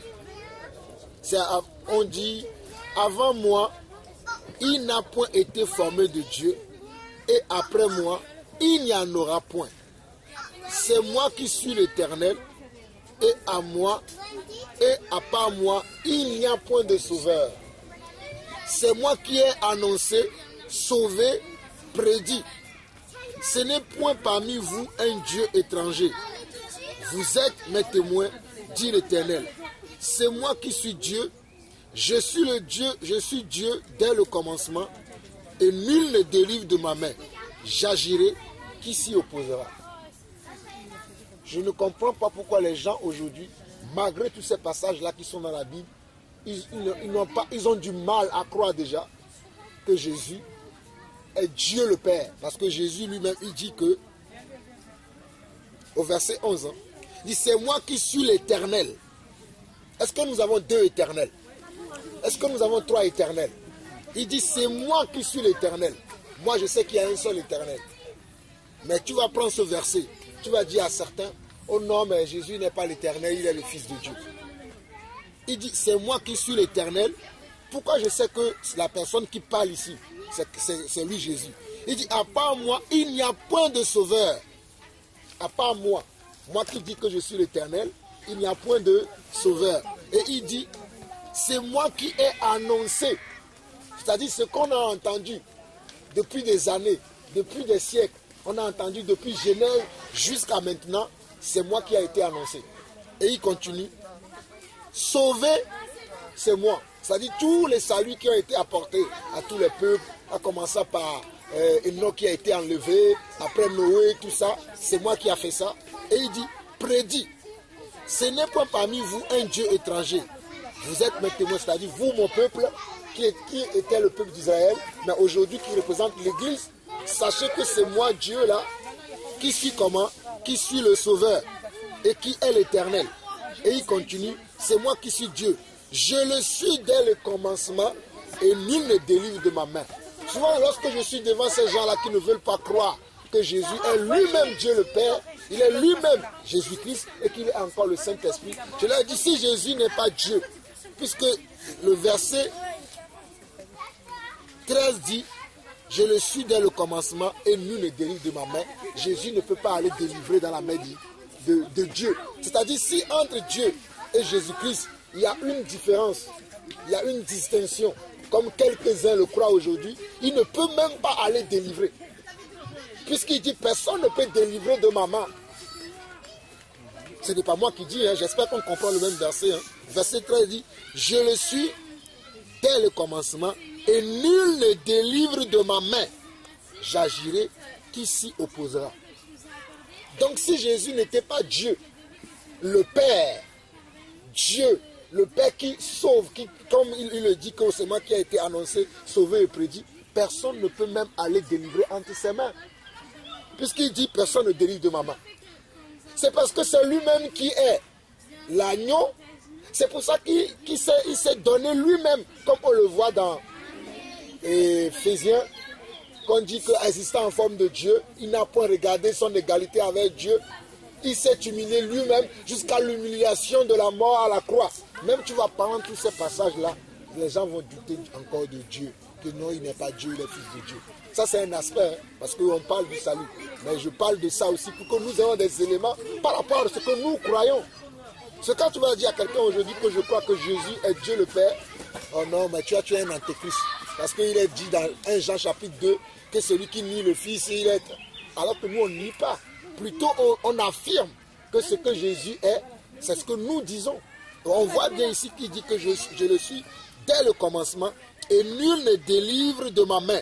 J'agirai, qui s'y opposera. Ça veut dire que si Jésus n'était même pas Dieu, il ne peut pas nous délivrer. Et c'est lui qui est venu nous délivrer parce que c'est lui Dieu. C'est pour ça qu'il dit, c'est moi qui ai été prédit, c'est moi qui sauve, c'est moi qui délivre. Mais je ne comprends pas pourquoi aujourd'hui les gens sont là à croire à un certain Mohamed qui est mort, qui est resté dans la tombe. Souvent quand je rencontre ces gens, je leur dis, ben, si tu passes par un chemin et tu te perds sur le chemin et tu rencontres un cadavre sur le chemin, tu vas parler au cadavre, montre-moi le chemin, ou tu vas parler à quelqu'un que tu vois qui est vivant. Ils me disent, oui, tu vas parler au vivant. Et je dis, mais comment se fait-il que Mohamed, il est mort, il est resté dans la tombe? Mais vous le prenez comme votre prophète. Et nous, on dit que notre prophète, c'est Jésus, c'est lui qui est le chemin, la vérité et la vie. Vous ne voulez pas croire en lui. Comment on peut croire à un mort? Ils vont commencer dans les raisonnements. Non, ce n'est pas la même chose. Chez nous aussi, on sait qu'ils savent. Alors que la vérité, c'est Jésus qui sauve. Ce n'est pas Mohamed qui sauve. Dans ce même passage, verset 14, il dit encore, ainsi parle l'Éternel, votre Rédempteur. Avons-nous plusieurs Rédempteurs? Nous avons un seul Rédempteur. Voici un verset qui prouve encore que Jésus-Christ est Dieu et il est notre Sauveur. Il est celui qui peut nous sauver. Le Saint de qui? Le Saint d'Israël. Verset 15, il dit, je suis l'Éternel votre Saint, le Créateur d'Israël votre Roi. Verset 16, ainsi parle l'Éternel. Tournons la page. Ésaïe 45.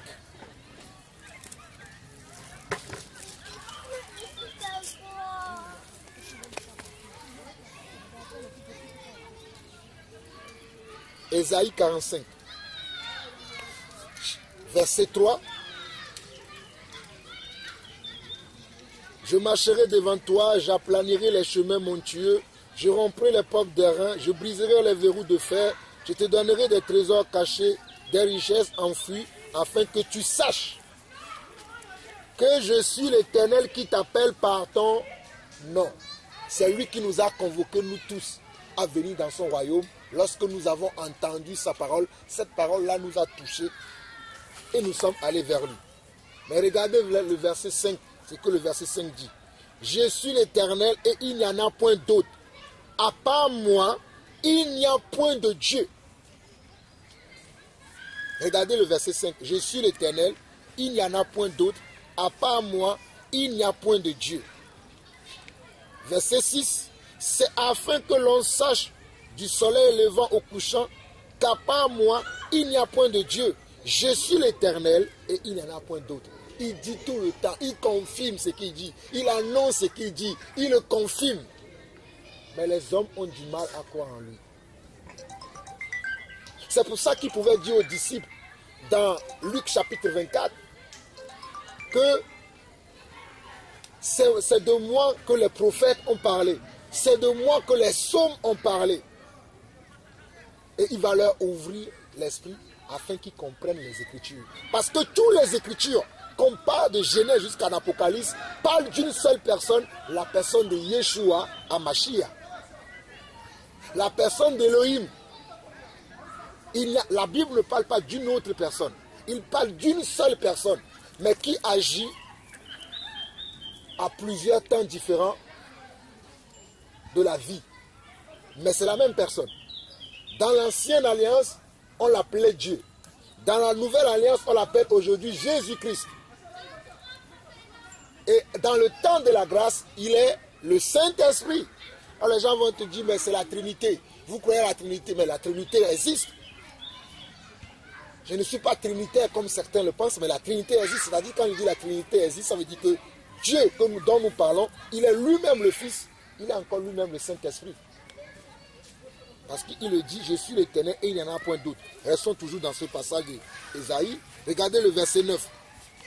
Moi l'Éternel, j'écris ces choses. Malheur à qui conteste avec son Créateur. Souvent quand je suis avec ces gens-là qui ont du mal à croire en Jésus, je dis, souvenez-vous de ce passage-là parce que le Seigneur va vous le rappeler. Il va vous dire que je vous ai envoyé mes serviteurs pour vous témoigner que vous ne devez pas contester avec moi. Lorsqu'on conteste avec la parole, même si ce n'est pas dans la discussion de est-ce que Jésus est-il le Père ou pas, ou bien est-ce que Jésus est-il le Sauveur ou pas, même quand on conteste avec un verset, on est en train au fait de contester avec Jésus. Lorsque quelqu'un, un frère ou bien une sœur, reçoit un message de la part de Dieu, il vient nous livrer le message, il vient nous exhorter par le message, et que moi je suis là, bon, j'attends que le Saint-Esprit me convainc, en fait je suis en train de contester avec Jésus. Parce qu'on n'a pas le droit de contester avec Dieu. On doit croire à la parole. Parce que la Bible dit que la foi vient de ce qu'on entend. Et ce qu'on entend vient de la parole de Dieu. La Bible ne dit pas la foi vient de ce qu'on entend. Et ce qu'on entend vient de la conviction. Non. Ce qu'on entend vient de la parole de Dieu. Et c'est la parole de Dieu qui est la vérité. C'est à cette parole-là que nous devons croire. C'est pour ça qu'il dit au verset 9 d'Ésaïe 45. Moi l'Éternel, j'écris ces choses. Malheur à qui conteste avec son Créateur. Frères et sœurs, travaillons sur cet aspect-là de ne pas contester avec la parole de Dieu. Parce que la parole, c'est aussi Dieu le Père, c'est aussi Dieu le Fils, c'est aussi Dieu le Saint-Esprit. La parole, c'est aussi la vérité. Comme le frère Alain disait lorsque nous étions à Fès, il disait dans son enseignement que là, à la fin des temps, Jean 12, 48, c'est cette parole qui va nous juger. Si moi j'ai contesté lorsque je suis sur la terre, j'ai eu un mauvais comportement, j'ai agi mal, et un frère vient me parler avec la parole. Bon, tu sais mon frère, tu as dit ça, mais moi je vais aller prier pour que Dieu me confirme. Ça veut dire que tu es incrédule au fait. Aucun incrédule selon Apocalypse chapitre 20 n'héritera le royaume des cieux. Ça veut dire que ce qu'on t'a dit, tu n'as pas cru à ça. Tu as dit, bon, moi, je vais aller consulter le Seigneur. À moins que si la personne n'a pas pris la Bible. Hein. Mais si la personne a pris la Bible, vous avez lu les mêmes versets. Et que toi, tu commences à dire, bon, j'attends que le Seigneur me convainc. C'est que tu n'as pas cru à la parole. Et sachant que lorsque Jésus était sur terre, beaucoup de gens venaient l'entendre parler. Mais ils ne croyaient pas. Et la Bible dit que Jésus est allé dans certaines villes, mais il n'a pas pu faire des miracles. Pourquoi? Parce que les gens lui rejetaient déjà. Il arrivait, il n'avait même pas encore commencé à parler, leur cœur était fermé. Et Jésus ne faisait rien là-bas. Et c'est la même chose pour nous en tant qu'enfants de Dieu. Tu peux avoir tout l'amour de Dieu que tu veux dans ton cœur. Mais il y a des endroits où tu vas arriver, tu seras bloqué parce que les gens auront un cœur fermé. Tu vas commencer à parler, va dire encore, c'est encore lui, la sœur Claire. Lui avait ses visions, ses révélations. Ils ne vont pas t'écouter. Donc ça ne sert à rien de perdre ton temps là-bas. Va chercher les gens qui veulent t'écouter. Qui quand tu parles, ça les inspire. Quand tu parles, ils sont là à boire à ta parole. Souvenons-nous de Jean chapitre 6. Lorsque Jésus parlait, à un moment donné, les gens étaient partis. Mais les 12 étaient restés. Jésus n'a pas applaudi. Hein? Ah oui, vous êtes restés. Il a dit, mais pourquoi vous n'êtes pas partis comme tous les autres? Partez! Judas était encore aussi là. Mais Judas aussi a dit, toi, tu as la parole de la vie. Mais qu'est-ce qui a fait qu'après, il n'a pas pu? Parce qu'il n'a pas persévéré jusqu'à la fin. Parce qu'à ce moment-là, lui aussi, il a reconnu que c'est lui qui est le Messie, qui est le Créateur, c'est lui qui sauve. Mais à un moment donné, l'amour de l'argent a fait que lorsqu'on lui a proposé que livre-le-nous pour 30 cycles d'argent, il a pu livrer. Et dans l'église, aujourd'hui, nous avons encore des Judas qui viennent à l'église, qui font des miracles. Comme le frère Alain disait encore à Fès, que Judas aussi a fait des miracles. Parce qu'il était parmi les 12 quand Jésus les envoyait, il faisait aussi des miracles. Mais à la fin, qu'est-ce qu'il a fait? Il a livré le Seigneur. Pas son comportement, pas son attitude. Et ce qui peut nous amener à livrer le Seigneur, c'est si nous ne tuons pas nos caractères, les vices que nous avons. Pour lui, c'était l'amour de l'argent. Pour d'autres, c'est l'amour du monde. Ceux qui aiment aller dans les fêtes, fêter, vivre avec les païens. Bon, je ne dis pas qu'on ne doit pas vivre avec les païens, mais on doit faire attention. Parce que si on te voit tout le temps avec les païens, à un moment donné, tu deviendras un païen. Parce qu'un mensonge qu'on écoute tous les jours deviendra une vérité après. Je peux aller chez les païens, manger avec eux, s'ils sont dans la fête, fêter avec eux parce que je veux leur témoigner de l'amour. Mais ça ne veut pas dire que si les païens demain ils continuent sa vie de dépravation, ah oui, c'est l'amour. Comme aujourd'hui aussi, les gens veulent nous obliger, soi-disant au nom de l'amour, qu'on doit tout accepter, faisons extrêmement attention. L'amour de Dieu n'accepte pas tout. L'amour de Dieu, c'est vrai que l'amour de Dieu supporte tout, croit tout, mais croit tout, ça veut dire croit tout ce qui est selon la vérité. Amen. Pas croit tout ce qui n'est pas selon la vérité. Croit tout ce qui est selon la vérité. Accepte tout ce qui est de la vérité, mais pas tout ce qui n'est pas de la vérité. Parce que l'amour dit que la Bible dit aussi que l'amour ne se réjouit pas de l'injustice. Vous allez voir une injustice comme ça, vous allez parler, les gens vont vouloir vous fermer la bouche. Oh non mon frère, il faut être patient. Mais attends, il y a une injustice, je dois quand même dire. Moïse a vu une injustice en Israël. C'est pour ça que Moïse a tué. Sauf qu'il a fait dans la chair. Et après il s'est dit, ah, si Pharaon apprend cette nouvelle-là, ma vie est en danger, il a fui. Mais c'est ce même Moïse-là qui a agi par la chair que Dieu a ramené encore pour sauver son peuple. Que ces choses-là ont des sens pour nous. J'avance vite fait. Verset 10 d'Ésaïe 45. Il dit, malheur à qui dit à son père, pourquoi m'as-tu engendré? Ce verset-là concerne à toutes les personnes qui vont dire après, oui, pourquoi tu n'as pas fait que j'ai cru à la parole? Et Jésus leur demandera, pourquoi tu me dis ça? Parce que c'est moi qui t'ai créé. Tu devais venir vers moi, mais tu es allé vers Mohamed. Tu devais venir vers moi, tu es allé vers Bouddha. Tu devais venir vers moi, tu es allé chez tes ancêtres. Il y a un truc qui est venu actuellement dans le monde, même moi-même je suis concerné. C'est que les Africains commencent maintenant à quitter la foi pour aller suivre leurs ancêtres. Même ma belle-sœur dans ce... Je connais la sœur de Nadine qui vivait au Canada. Elle a embrassé cet évangile-là. C'est un évangile qui est en train de séduire maintenant les Africains. Oh non, Jésus était noir, Jésus est venu de ceci. Mes frères, ouvrons les yeux parce que l'Antéchrist est parti maintenant à un certain niveau qu'il veut gagner beaucoup d'âmes. Mais si nous ne veillons pas, les gens sont tellement habiles pour dire des choses, placer les mots, que tu vas penser, peut-être ce qu'il dit là c'est la vérité. Mais non, la vérité c'est la parole de Dieu. Amen. C'est Jésus-Christ qui est le chemin, la vérité et la vie. Parce qu'il dit, malheur à qui dit à son père, pourquoi m'as-tu engendré? Verset 11, il dit, ainsi parle l'Éternel, le Saint d'Israël et son Créateur. Le Saint d'Israël, c'est qui? C'est l'Éternel.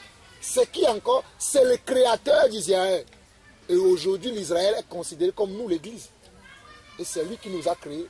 Et que autant vous marqué par lui-même, comme le frère Georges disait tout à l'heure, que nous avons entendu l'évangile plusieurs fois, mais il y a eu un jour, cet évangile-là a pu pénétrer notre cœur de pierre. Et nous avons accepté que personne d'autre, que nulle autre situation de cette vie ne vient nous faire perdre cette foi que nous avons eue et que nous avons commencé à marcher avec Dieu, pas à pas. Il nous instruit, on continue, il nous instruit, on continue, que rien ne vienne nous enlever ça. Et si on continue toujours, au verset 15, il dit, mais tu es un Dieu qui te cache, Dieu d'Israël sauveur. C'est vrai que c'est un Dieu qui se cache, mais c'est un Dieu sauveur. Quand tu lui demandes que révèle-toi à moi, il se révèle toujours. Il y en a même qui n'ont même pas demandé, il s'est révélé à eux. C'est pour ça qu'il nous dit dans Jérémie 33, invoque-moi et je te répondrai. Matthieu 7, 7, demande et l'on te donnera, cherche et tu trouveras, frappe et l'on t'ouvrira. Tout ce que nous avons besoin aujourd'hui, nous devons le demander au Seigneur. Mais s'attendre à lui. Le problème c'est qu'on demande, on attend, on veut la réponse tout de suite. Il y a des prières que j'ai faites il y a 10 ans, c'est aujourd'hui que j'ai la réponse, hein, je vous assure. Il y a des prières que j'ai faites il y a 10 ans, c'est aujourd'hui que j'ai la réponse. Ne serons pas pressés dans la réponse.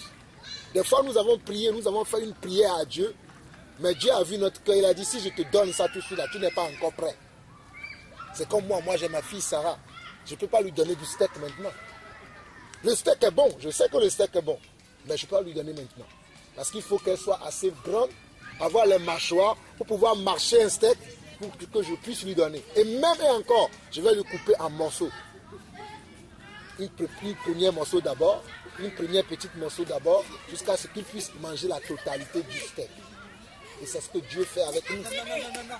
Nous avançons, le verset 17. Il dit, c'est par l'Éternel qu'Israël obtient le salut. C'est pas, verset 17, hein, c'est par l'Éternel qu'Israël obtient comment? Le salut, un salut éternel. Donc, il n'y a aucun autre nom. Comme le frère Alain disait tout à l'heure dans Actes chapitre 4, c'est que Actes chapitre 4 dit, c'est ça que nous lisons ici. Israël, c'est l'Église. Quand on entend Israël, quand on entend le peuple de Dieu, quand on entend l'Église, c'est la même chose. Et c'est par Jésus-Christ que nous avons obtenu le salut. Mais les gens sont aujourd'hui lents à croire à ce Jésus-là. Ils préfèrent croire au Bouddha, ils préfèrent croire à leurs ancêtres. Au nord, vous savez, si les Blancs étaient tellement bons, pourquoi quand ils sont venus chez nous, ils nous ont pillés, ils nous ont fait ceci? C'est pas parce que quelqu'un est venu avec la vérité. Mais il a pris sa vérité pour détourner mes richesses, que la vérité n'est plus la vérité. Je reconnais, hein, moi je ne suis pas comme les gens qui ne... Je reconnais que c'est vrai que les premiers missionnaires qui sont venus en Afrique, ils n'ont pas été justes dans toutes choses. Ils ont dit aux Noirs, priez Dieu, Dieu vous nourrira. Pendant ce temps-là, ils nous pillaient. Mais toujours est-il que la vérité qu'ils ont amenée, c'est une vérité. Mais ils ne l'ont pas apporté avec un état de cœur bien disposé. C'est pour ça que la Bible dit que toute chose concourt au bien de ceux qui aiment Dieu. Dieu a vu que dans leur cœur, c'était nos richesses qui les intéressaient. Comme on voit les faux pasteurs faire aujourd'hui. Mais n'empêche que cette parole-là, certains d'entre nous ont cru en cela. Et que cet évangile-là a gagné le monde aujourd'hui. Donc on ne peut plus revenir en arrière maintenant pour dire oui. Parce que quand ils sont venus chez nous, ils nous ont pillés, ils nous ont fait ceci. Donc moi je rejette, même Jésus n'existe pas. C'est faux. C'est la même chose que les faux prophètes, les faux pasteurs font aujourd'hui. Ils sont là à vendre de l'huile, à vendre de ceci, à vendre de cela. C'est la même chose. Et certains d'entre eux, ce sont nous-mêmes, nos propres frères noirs, qui font ça. C'est rare de voir même un pasteur blanc vendre l'évangile comme je vois les noirs. Je ne dis pas qu'eux, ils ne le font pas. Mais ils sont en minoritaire comparé aux noirs. Comment le noir peut prendre même... Ça m'hallucine quand je vois ça. Nous continuons au verset 22 pour pouvoir avancer rapidement jusqu'au verset 25. Tournez-vous vers moi. Qui? Moi Jésus, moi l'Éternel, moi le Dieu d'Israël. Et vous serez sauvés. vous toutes qui êtes aux extrémités de la terre. Faisons attention à cet évangile-là qui vient aujourd'hui pour nous dire qu'on ne doit pas accepter Jésus. Je ne sais pas pourquoi je vous parle de ça, mais moi je sais que c'est un évangile qui actuellement est en train de faire un ravage en Afrique et même ici en France. Où il y a certains qui sont les apôtres de cet évangile-là, qui veulent dire aux gens ne croyez pas à la Bible, même la Bible c'est faux. Jésus n'a jamais existé. Si Jésus a existé, pourquoi les missionnaires, quand ils sont venus chez nous, ils ont violé nos grands ancêtres, ils ont fait ceci, ils ont fait cela. C'est vrai. Mais toujours est-il que la parole qu'ils ont amenée à la vérité. Mais leur cœur n'était pas si concis. Ils n'avaient pas une bonne disposition de cœur lorsqu'ils étaient venus avec l'évangile. Ils avaient d'autres mobiles, comme nous voyons des gens aujourd'hui le faire. Mais Jésus dit, tournez-vous vers moi et vous serez sauvés, vous toutes qui êtes aux extrémités de la terre, car je suis Dieu et il n'y en a point d'autre. Je jure par moi-même. Il n'a pas dit je jure par le Dieu qui est assis sur le trône et moi je suis à sa droite comme les distincteurs pensent. Il dit je le jure par moi-même. La vérité sort de ma bouche. La vérité sort de ma bouche et ma parole ne sera point révoquée. Tout genou fléchira devant moi, tout langue jurera par moi. En l'Éternel seul me dira-t-on, réside la justice et la force. À lui viendront pour être confondus tous ceux qui étaient irrités contre lui. Par l'Éternel seront justifiés et glorifiés tous les descendants d'Israël. Ne sommes-nous pas les descendants d'Israël aujourd'hui? Abraham était un Israélite. Par la foi, nous sommes devenus la descendance d'Abraham. Mais souvenons-nous de ces passages-là où il dit à partir du verset 23, « Je le jure par moi-même. » Par qui? Moi-même. Ça veut dire que c'est un seul Dieu qui parle. Il n'y a pas de distinction entre le Dieu qui parle, comme Georges disait tout à l'heure que pourquoi quand il est sorti de l'eau et que la voix s'est si fait attendre dans le ciel, il n'a pas posé bon. Je veux savoir qui m'a adressé la voix, parce que c'est lui-même qui s'est parlé à lui-même. Moi je confirme, c'est la vérité. Parce qu'il dit, je jure par moi-même, la vérité sort de ma bouche et ma parole ne sera point révoquée. C'est-à-dire la parole que j'ai dit, tu n'auras pas à discuter avec moi si ce n'est pas vrai. Pourquoi tu as fait ainsi? Comme un collègue de travail m'a dit un jour. Moi je vais demander à Dieu, si tu es Dieu, pourquoi il y a des gens qui tombent malades sur la terre? Pourquoi il y a des gens qui sont handicapés? Je dis, mais tu n'as rien compris.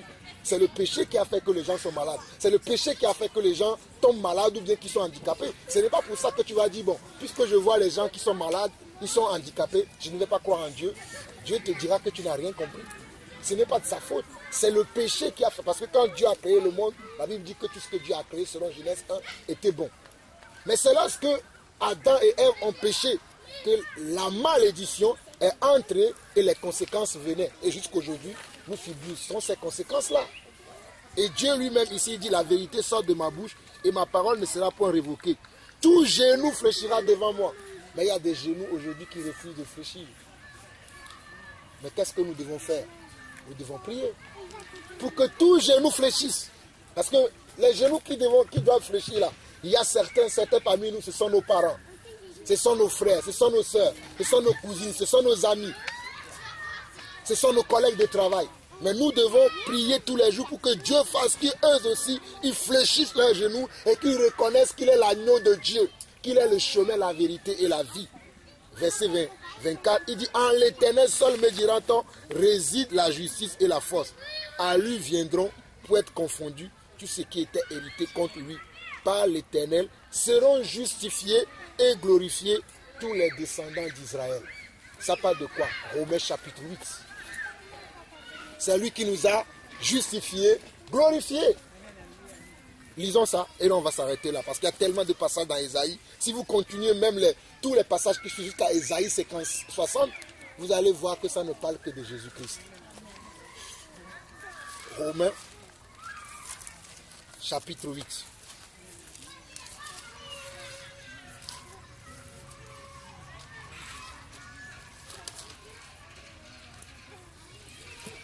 Verset 30. Et ceux qu'il a prédestinés, il les a aussi appelés. Et ceux qu'il a appelés, il les a aussi justifiés. Et ceux qu'il a justifiés, il les a aussi glorifiés. Que dirons-nous donc à l'égard de ces choses? Si Dieu est pour nous, qui sera contre nous? Lui qui n'a point épargné son propre fils, mais qui l'a livré pour nous tous. Comment ne nous donnera-t-il pas aussi toutes ces choses avec lui? Qui accusera les élus de Dieu? C'est Dieu qui justifie. Donc Dieu ne peut pas justifier et Jésus aussi justifiera la jalousie. C'est la même personne qui justifie. Parce que si Jésus pouvait justifier, que Dieu aussi pouvait justifier, Jésus peut dire, bon, moi je justifie telle personne, mais celui-là je ne le justifie pas. Et il y aura injustice.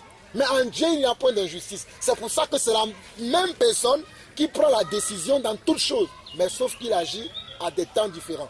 À un moment donné, il a agi en tant que père. Dans un autre moment, il a agi en tant que fils. Et dans notre temps, il agit en tant que Saint-Esprit. C'est à nous de l'accepter. Mais les gens ont du mal à accepter cela. C'est pour ça qu'il y a des contradictions, des combats, des luttes, alors que c'est la vérité. Verset 34, qui condamnera qui les condamnera? Christ est mort, bien plus il est ressuscité, et il est à la droite de Dieu, et il intercède pour nous. Et les gens reprennent ce passage. Ah, s'il est Dieu, Christ est à la droite de Dieu, alors que la droite de Dieu, ce n'est que la puissance de Dieu. Amen. La droite de Dieu, ce n'est que le bras de l'Éternel, comme on le voit dans les psaumes. Dans les psaumes, on parle beaucoup du bras de l'Éternel. Même dans Ésaïe, Ésaïe parle du bras de l'Éternel. Le bras de l'Éternel m'a délivré. Mais si Dieu veut me délivrer, il va faire qu'il va détendre ses bras, non? Si Georges, donne-moi la main, serre-moi, aide-moi. Il vient avec quoi? Son bras. Est-ce que c'est le bras de la sœur Linda là-bas? C'est pas le bras de Georges? C'est pas son bras? En plus, c'est quoi son bras? Le bras droit en plus. C'est pour ça qu'on dit la droite de l'Éternel. C'est la puissance, parce que dans ce bras-là, il a pris la puissance pour me donner la main, pour me délivrer. Croyons à ce que l'évangile à laquelle nous croyons, c'est le bon évangile. Ne soyons pas ébranlés par les chrétiens yo-yo aujourd'hui qui ne connaissent pas leur Dieu. Ils viennent nous dire, mais non, ton évangile que tu crois. C'est pour ça que Paul dit, regardez ce que Paul dit. Paul avait une certaine assurance que dans Romains 8, il dit, dans la suite, verset 35, il dit, qui nous séparera de l'amour de Christ? Qui? Si ce n'est pas qui, qu'est-ce qui nous éloignera de la Christ et de l'amour de Christ aujourd'hui? Il lui-même il cite. Sera-ce la tribulation? Parce que nous vivons la tribulation, nous allons nous éloigner de Christ. Ah, nous ne sommes pas de ceux qui se retirent pour se perdre. Mais nous sommes de ceux qui, par la foi, obtiennent les promesses. Amen. En tout cas, moi, je veux être de ceux-là. Il continue. Ou l'angoisse. C'est vrai que nous avons l'angoisse dans l'église. Pas le comportement de nos frères, pas le comportement de nos sœurs. Mais est-ce que cela va nous éloigner de Christ? Non. Ça ne va pas nous éloigner de Christ. Au contraire, ça va nous rapprocher de Christ afin que nous fléchissons les genoux pour eux, pour qu'eux aussi comprennent la même chose que nous comprenons, afin qu'ensemble, lorsque la trompette va retentir, que nous serons tous enlevés. Il continue. Ou la persécution. Nous sommes persécutés aujourd'hui, certains dans leur famille. Ils sont persécutés parce que leurs parents, leurs amis ne les parlent pas. Comme Matthieu 10 nous le dit que lorsque Jésus vient dans une famille, il vient pour la séparation. Mais est-ce que c'est autant pour cela que je vais abandonner le Seigneur? Non. Certains, c'est dans leur couple. Comme ma soeur Bernadette qui actuellement là, c'est chaud chez elle. Mais elle persévère. Elle persévère parce que c'est ça. Elle sait en qui il a cru.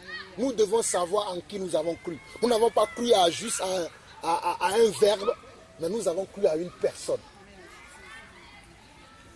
Une personne qui ressent nos besoins, qui sent que, mon fils en ce moment, il est en train de passer par les épreuves. Mais je vais lui donner la foi nécessaire. Parce que Dieu dit qu'il ne nous tentera pas au-delà de notre force. Il ne nous éprouvera pas au-delà de notre force. Mais si nous passons par une épreuve ou une quelconque situation, c'est que Dieu a jugé digne que nous avons les capacités pour pouvoir le subir. Il dit ou la faim, ou la nudité, ou le péril, ou l'épée, selon qu'il est écrit, c'est à cause de toi qu'on nous met à mort tous les jours, qu'on nous regarde comme des brebis destinées à la boucherie. Mais dans toutes ces choses, nous savons que nous sommes plus que vainqueurs par celui qui nous a aimés. Dans toutes ces choses, qu'on ait faim, qu'on soit nu, qu'on soit chassé, qu'on ait du travail ou pas, qu'on soit aimé pour ou pas, dans toutes ces choses, nous savons que nous sommes plus que vainqueurs. Nous devons avoir cette assurance-là, que dans toutes ces choses qui peuvent nous arriver, nous devons savoir que nous sommes plus que vainqueurs. Car j'ai l'assurance que ni la mort, ni la vie, ni les anges, ni les dominations, ni les choses présentes, ni les choses à venir, ni les puissances. Parce que croyez-moi, il y a aussi des puissances occultes dans le monde, mais toujours est-il que la puissance de Dieu est au-dessus de toutes ces puissances occultes-là. Parce que Dieu dit qu'il nous a donné une puissance qui est au-dessus de toutes ces puissances-là.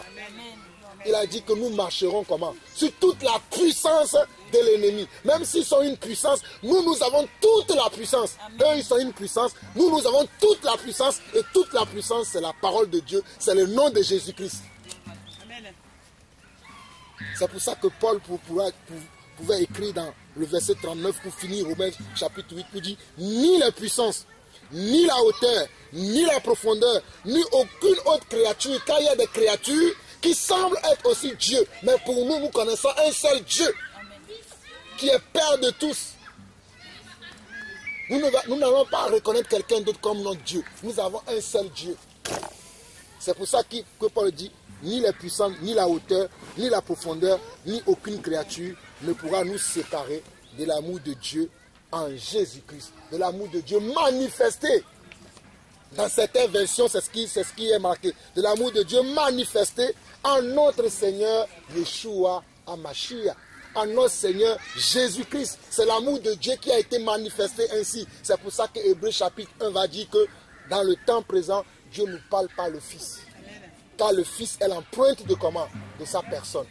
En tout cas, que celui qui a des oreilles entende. Et sachant qu'il y a des gens qui ne croiront pas à ce message-là, ça ne date pas d'aujourd'hui. Ils vont être dans la discussion. Lui, s'il est Dieu, pourquoi il y a ceci, pourquoi il y a cela? Nous ne voulons pas discuter parce que nous ne voulons pas faire comme nous allons lu dans Ésaïe chapitre 45, le verset 9, que pourquoi tu contestes avec ton Créateur? Tu veux discuter avec lui. Job a voulu faire ça. Job a voulu parler avec Dieu parce que Job croyait à Dieu. Il marchait comme Dieu. Mais quand ses amis, les Élimas, tout ça là sont venus, il a été troublé un moment. Il a voulu discuter avec Dieu. Mais à la fin, il a compris. Merci Seigneur. On va lire ça. Merci Seigneur. Job. Job.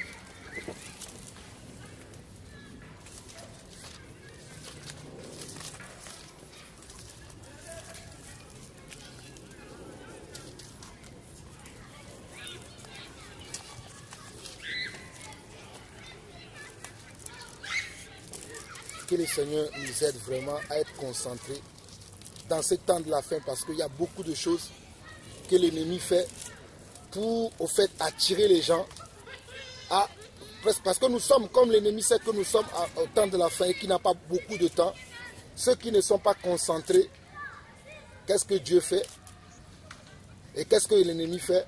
Il les attire par des messages qui sont un peu tronqués, des messages de haine au fait, qui fait que les gens peuvent dire mais oui, c'est vrai, hein, peut-être les missionnaires qui sont venus chez nous, Job chapitre 42, les missionnaires qui sont venus chez nous, regardez ce qu'ils ont fait, regarde même comment certains pasteurs marchent. Est-ce que ce Christ-là, il est là vraiment? S'il est Christ, pourquoi il n'empêche pas les pasteurs de ne pas faire ceci? Dieu n'empêche personne, parce qu'il a prévu un jour, selon ce que la Bible dit, il a prévu un jour pour juger tout homme, qu'on soit bon, qu'on soit mauvais, qu'on soit méchant. Dieu a prévu un jour pour juger chacun d'entre nous. Mais persévérons, serons concentrés, ne suivons pas cet évangile-là qui vient aujourd'hui pour nous ébranler dans notre foi. À l'époque des apôtres, il y avait des gens qui faisaient aussi la même chose. Mais les apôtres ne leur laissaient pas le temps de pouvoir gagner des cœurs. En faisant quoi? Par leur prière et leur confession de foi tous les jours. Nous sommes là en train de confesser notre foi. Hein. La confession de foi, ce n'est pas forcément en train de... Là, nous sommes en train de nous édifier. C'est pour ça que la Bible dit que aussi longtemps que vous verrez que ce jour-là approche, exercez-vous les uns les autres. C'est pour ça que je disais tout à l'heure qu'il y a 2 dimanches, Dieu nous parle de l'enlèvement et que Dieu nous dit qu'on peut mourir subitement. Mais qu'est-ce que nous avons dans notre cœur? Regardez Job, qui dit ici dans Job chapitre 42, il répond à Dieu, après avoir discuté un peu avec Dieu, il dit, Job répondit à l'Éternel et dit, je reconnais que tu peux tout.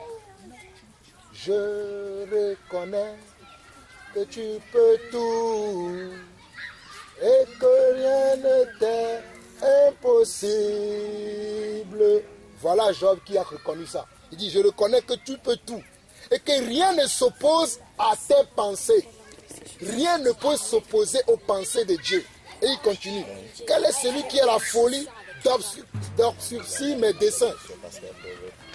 Oui, j'ai parlé sans les comprendre de merveilles qui me dépassent et que je ne conçois pas. Job a parlé vite. Il a reconnu que Seigneur, j'ai reconnu ma faute. J'ai vite parlé. J'ai été en besogne parce que les gens, et souvenez-vous, nous, hein, c'est toujours les gens qui veulent faire que nous puissions perdre notre foi. Ils vont venir avec des raisonnements. Tu sais, ce n'est pas comme ça. Tu aurais dû faire comme ceci. Et subitement, tu commences à douter de la bonne disposition de cœur que tu avais. La foi qu'il t'a remplie, à un moment donné, tu vas commencer à dire, ah, peut-être qu'ils ont raison. C'est ce qui est arrivé à Job. Il avait, parce que souvenez-vous que avant même que Dieu permette que ces épreuves arrivent dans sa vie, il a témoigné la foi que Job avait à Satan.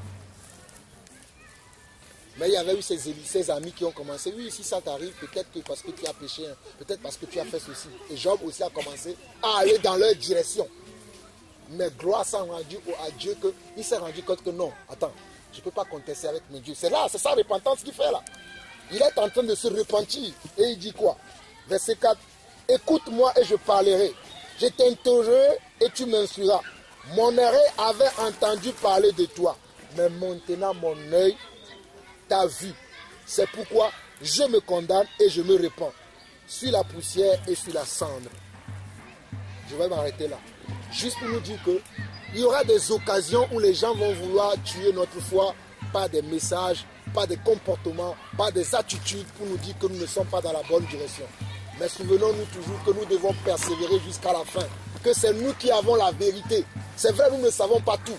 Mais au moins nous connaissons l'essentiel. Et l'essentiel c'est quoi? C'est que Jésus-Christ est le chemin, la vérité et la vie. Ce que sa parole dit. C'est ça qui est la vérité. Que Dieu nous bénisse. Amen. Amen.